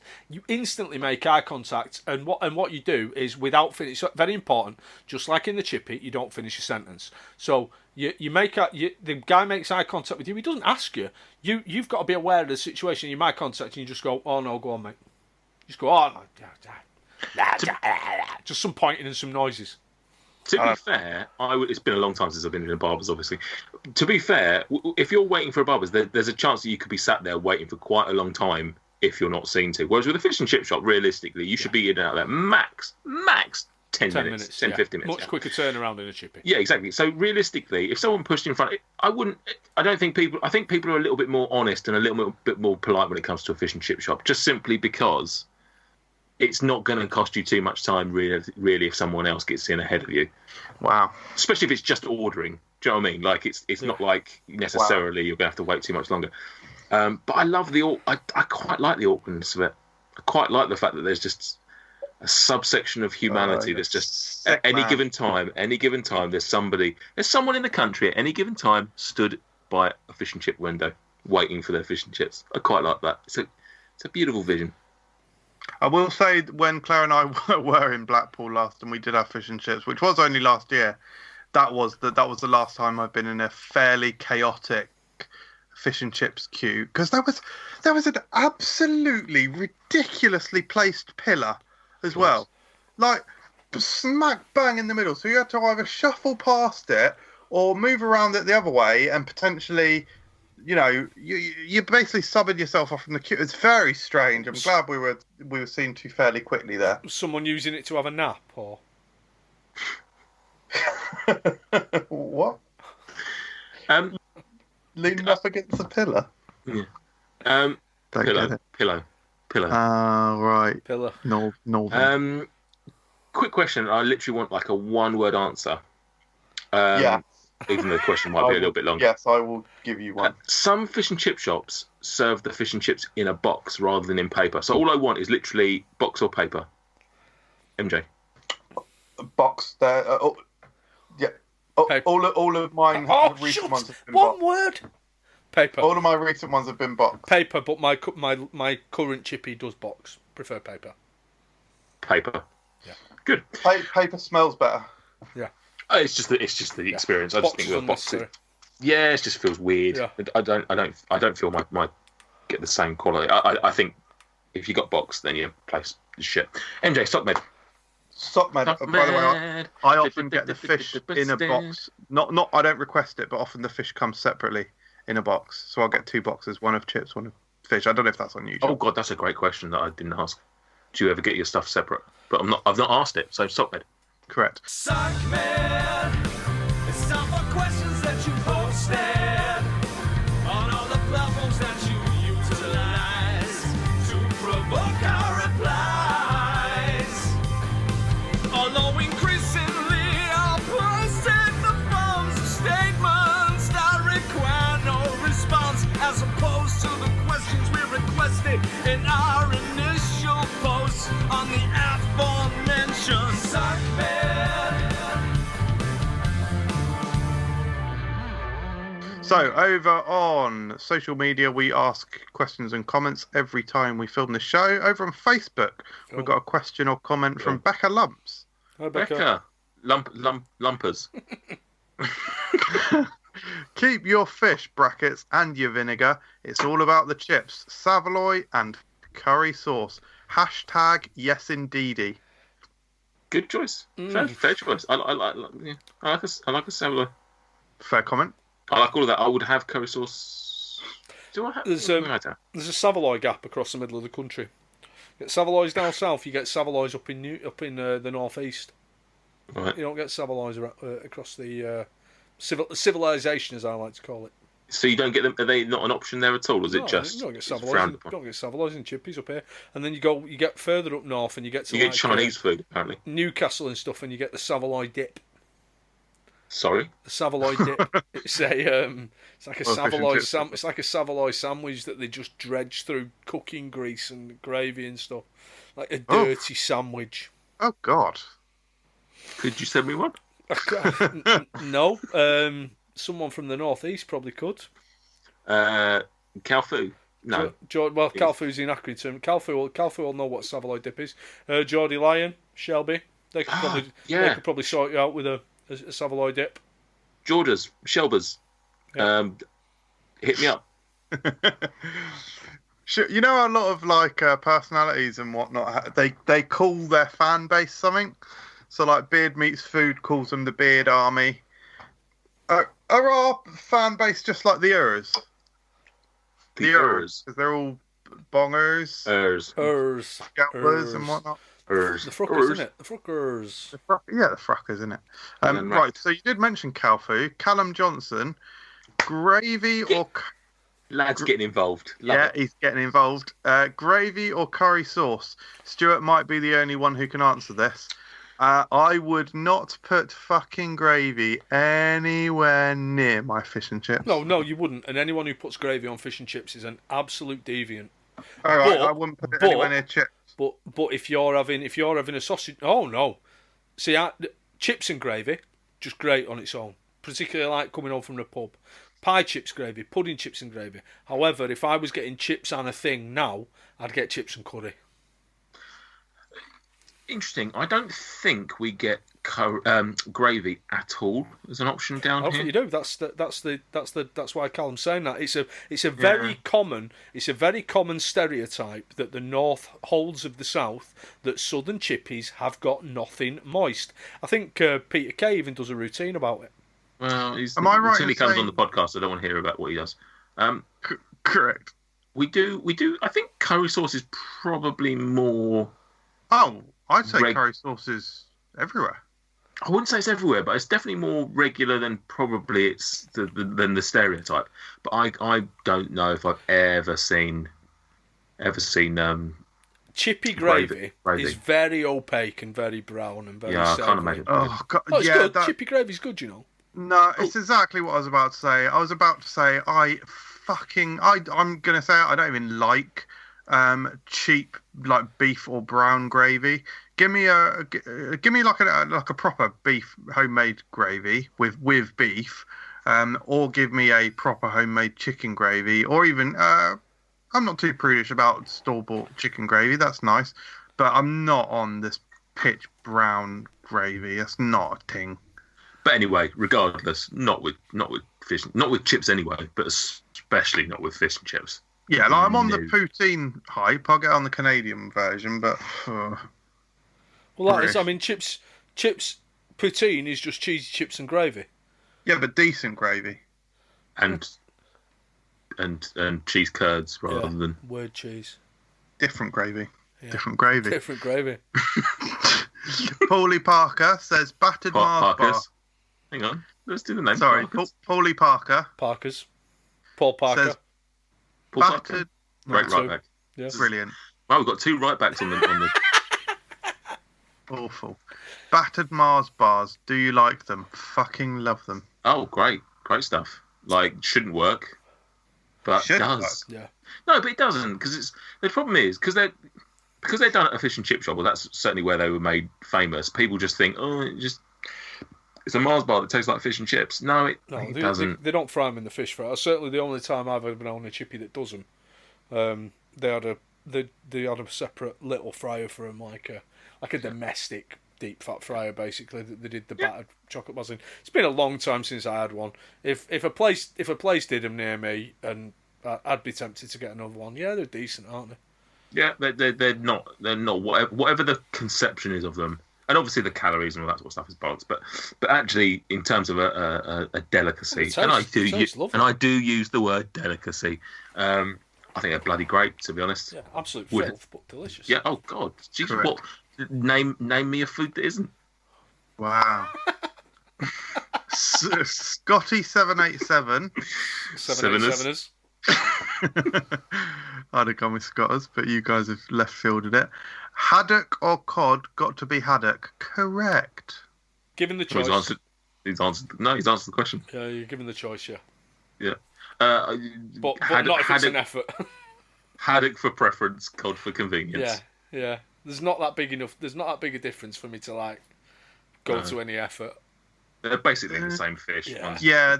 One's just a bit meatier and slightly less morally corrupt to order. Yeah.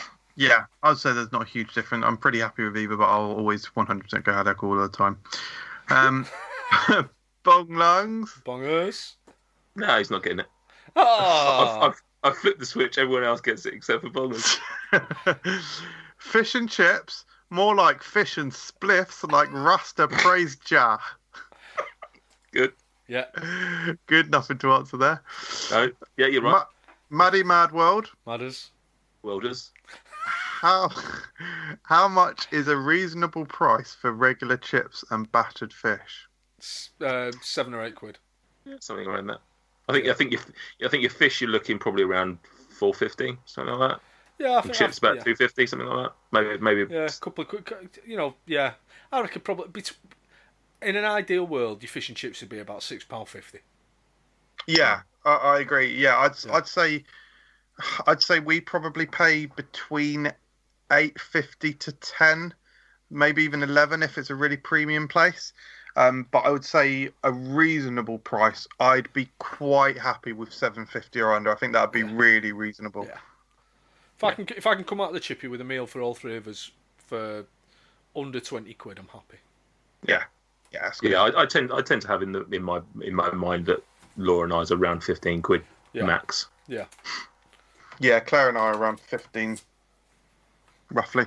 Probably a little more actually. They're slightly more expensive around here. But I'm getting despite the fact you've just said the same price as the two of us in different areas of the world. But carry on. Yeah, I had Godfather at the weekend, and that was like 21 with delivery. Oh God, who's getting chippy delivered? Yeah, I sort of in coronavirus, mate. Yeah. How much extra did you have to pay for that? It was delivery, I think, so the expensive one. We don't really do delivery because of the delivery charge. But $2.99 usually, I think. Yeah, something like that. That makes fish and chips unaffordable. It pushes the price up more than I'd like, but it's still less than we would have paid up for Chinese. But it keeps someone in a job. Yeah. So these times you're sort of it's basically charity. Independent, yeah, exactly. It is charity. Essential. Mm-hmm. Charity work. Bonglang's. I like to stick my Batter's sausage in a gravy sauce. Right. Wet emoji. Yeah, it's quite nice. I imagine sausages and gravy goes quite well. Yeah. Bonglang's. Bongers. Was for dinner, and I hope everyone listening is drinking a lot of drank due to lockdown. Me, Nate, Stuart taking everyone's beers and cheers. I've had a few beers. I had pasta with a kind of butternut squash sauce, and it had chopped up meat-free sausages, the Richmond meat-free sausages, which are absolutely fantastic, and butter beans in it. Oh, really very nice. Very nice. I had sausage eggs, chips and beans with bread and butter. Decent. Very nice. Yeah. I had spaghetti bolognese. There we go. I don't make it often, but it was one of the best ones I've made. Yep. And Nate's not drinking. No, not tonight. I'll be back on the drank next time round. Yeah. So yeah, my drinks were a pina colada, which I love, my favourite drink, and I tried for the first time a penicillin, which is a ginger, honey and whiskey based drink.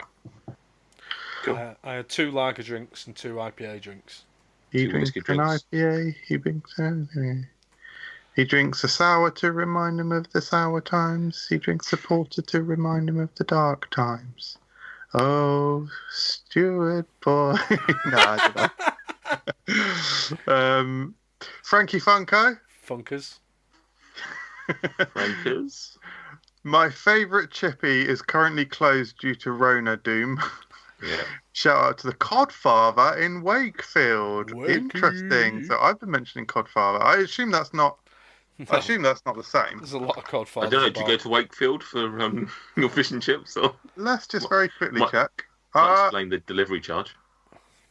Whilst it might not be the same, they do use the same logo, so they'll just obviously just rip off the. Oh god, yeah.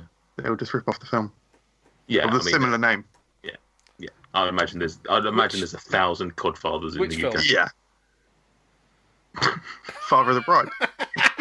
And I'm missing them more than any human. Oh. Are you like me and have a favourite chippy that you refuse to cheat on, or are you a total fish whore and go to whichever is open? Also, scraps are essential, and if you go,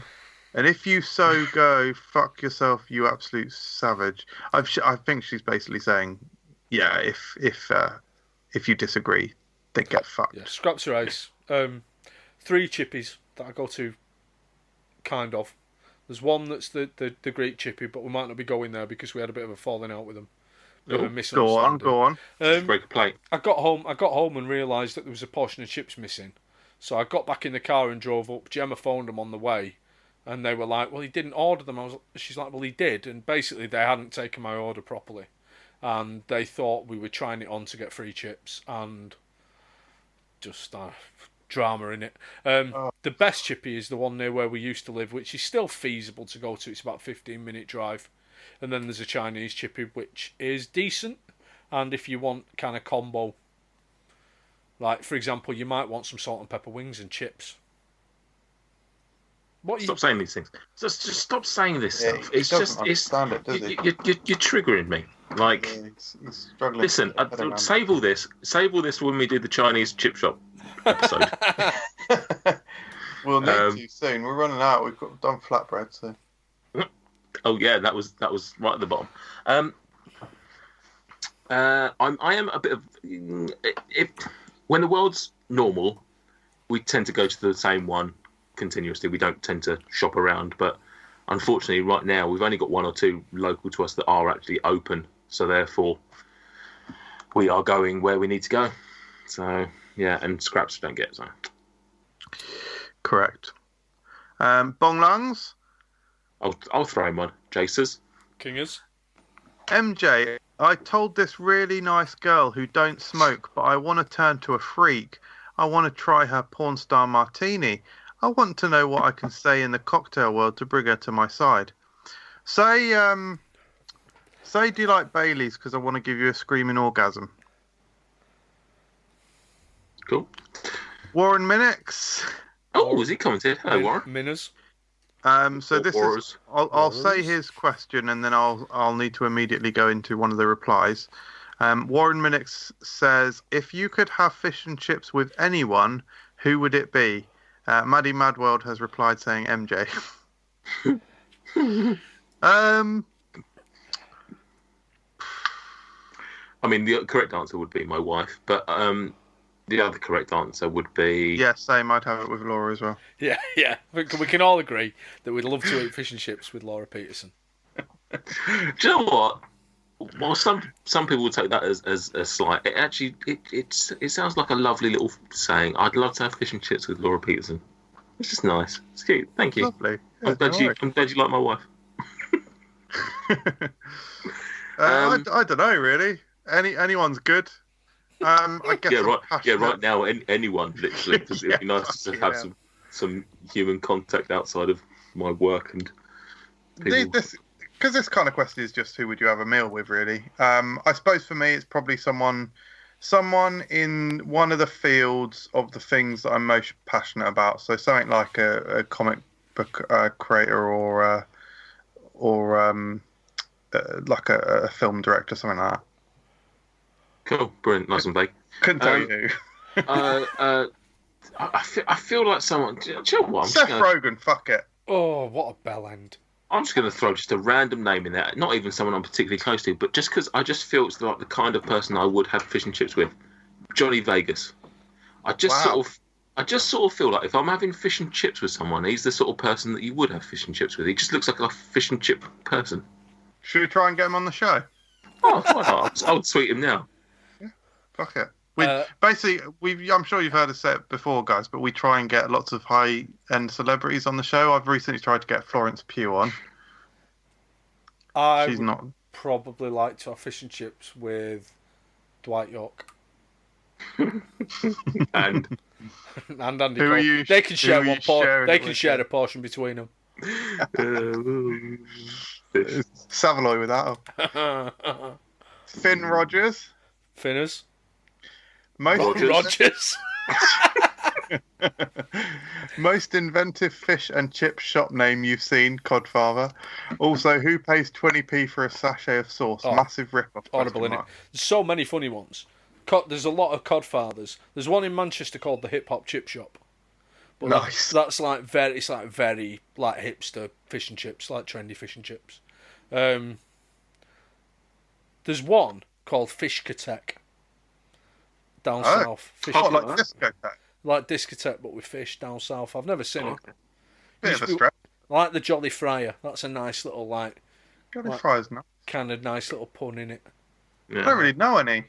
Yeah, the only one I've got near me that I know of is Oh My Cod. Yeah. Which obviously is very cod and God is obviously very easy. Yeah. Anything that uses place, like Nick's Place. Yeah. Fridays. Oh yeah. This place rocks. That'd be a good one. Yeah. You could use that for free if you're not. Yeah. Right. Yeah. Rock and roll. Oh yeah. Yeah. That bloody Joe Carter. Yeah. Carter's. Joe's. Blooders. Have you ever actually used the little wooden forks, or do you take a couple of them, put them in your pocket, only to impale yourself in the thigh at some point later that night after you forgot about them?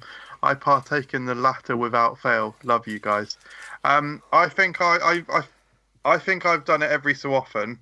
But it's usually when I'm eating them on the way home, which doesn't really happen anymore. That used to be when I was young and went out.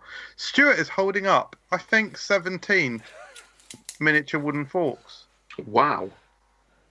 There you go. You just look at that and you think about the deforestation in Brazil. Yeah, what are you doing with those? I've collected every single chip shop wooden fork that I've ever had since the age of 17. Is this like you're going to do some sort of Pat Sharp on Funhouse now? You're going through all the tokens that they've collected with that satisfying noise sound effect. Yeah. Should we get Pat Sharp on the show? Try him. He's probably free. Both in terms of value and availability. No, he's a nice guy, but he's on the radio now, isn't he? Woo woo. And finally, our last comment is from Carl PW95. Oh, Don't 95ers. Yeah, that's a hard one. He is. Woo-woos. Don't judge me, but peppercorn sauce on fish and chips is a winner in my book.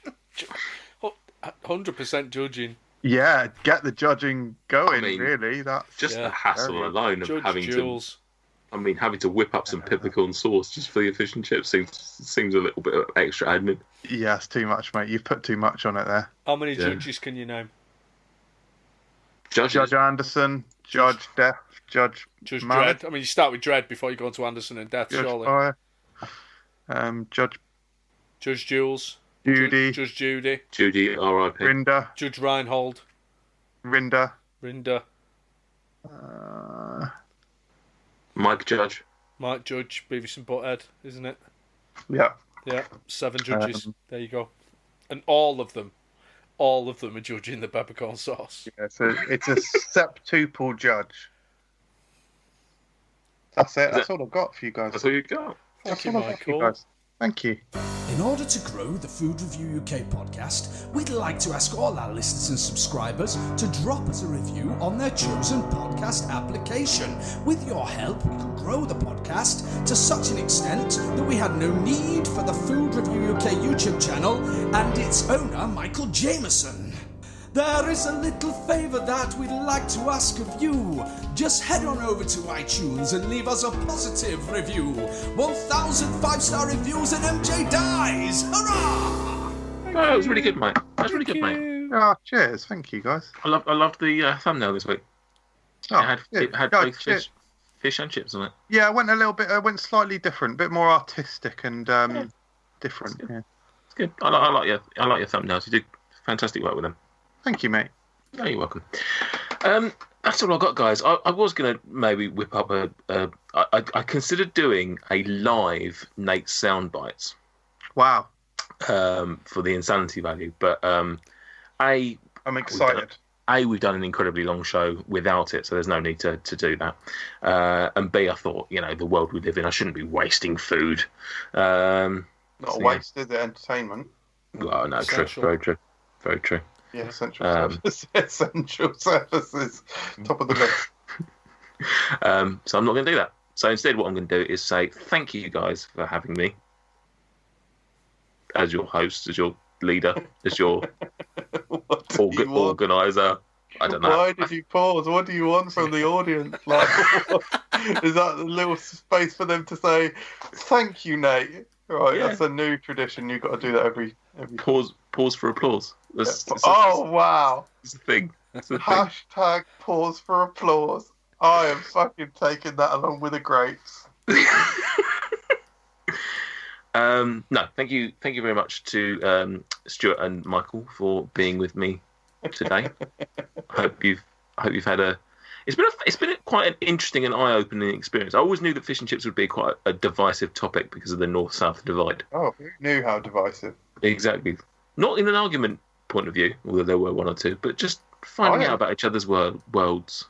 Oh, the UK has never been more like Game of Thrones for me, with the massive ice wall just below where Stuart lives. Like, it's fucking chaos up there.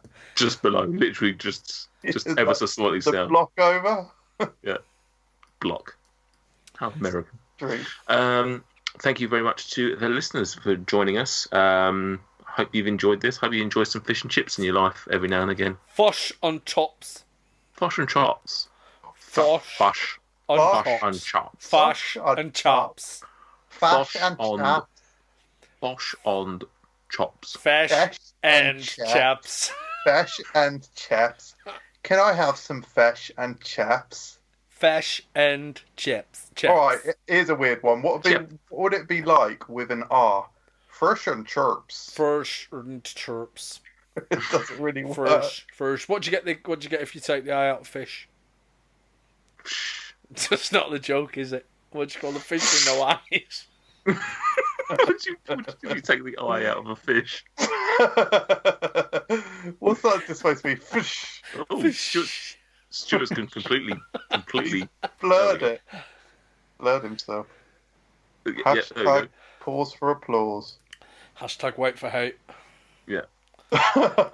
Did you just come up with that? Wait, Nate for hate. Nate for hate. Yeah.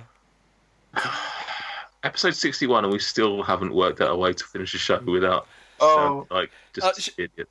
I think by now the trope is you admitting that you don't know how to finish the show. That's the accepted. I've got the perfect way. The perfect way to end the show has just presented itself because I received a WhatsApp message from my wife, who I don't even know how she found this. Oh, okay. So she's on the tablet, logged in as me. Oh dear. And I've been making a list of bad things that have happened in 2020. Yeah. And she's just sent me a message saying, "You've spent £90 on Pez. Are you out of your fucking mind?" So this was before I resolved the situation and actually only ended up spending 30, which is still awful, but much better than 90. So what you need to do is you need to respond to that with, I saved £60 on Pez. Yes. Oh, well, at least the Pezstival's back though. So good video. Good video. Cheers. Good week for FRUK. If anything. Bye. Bye. Bye.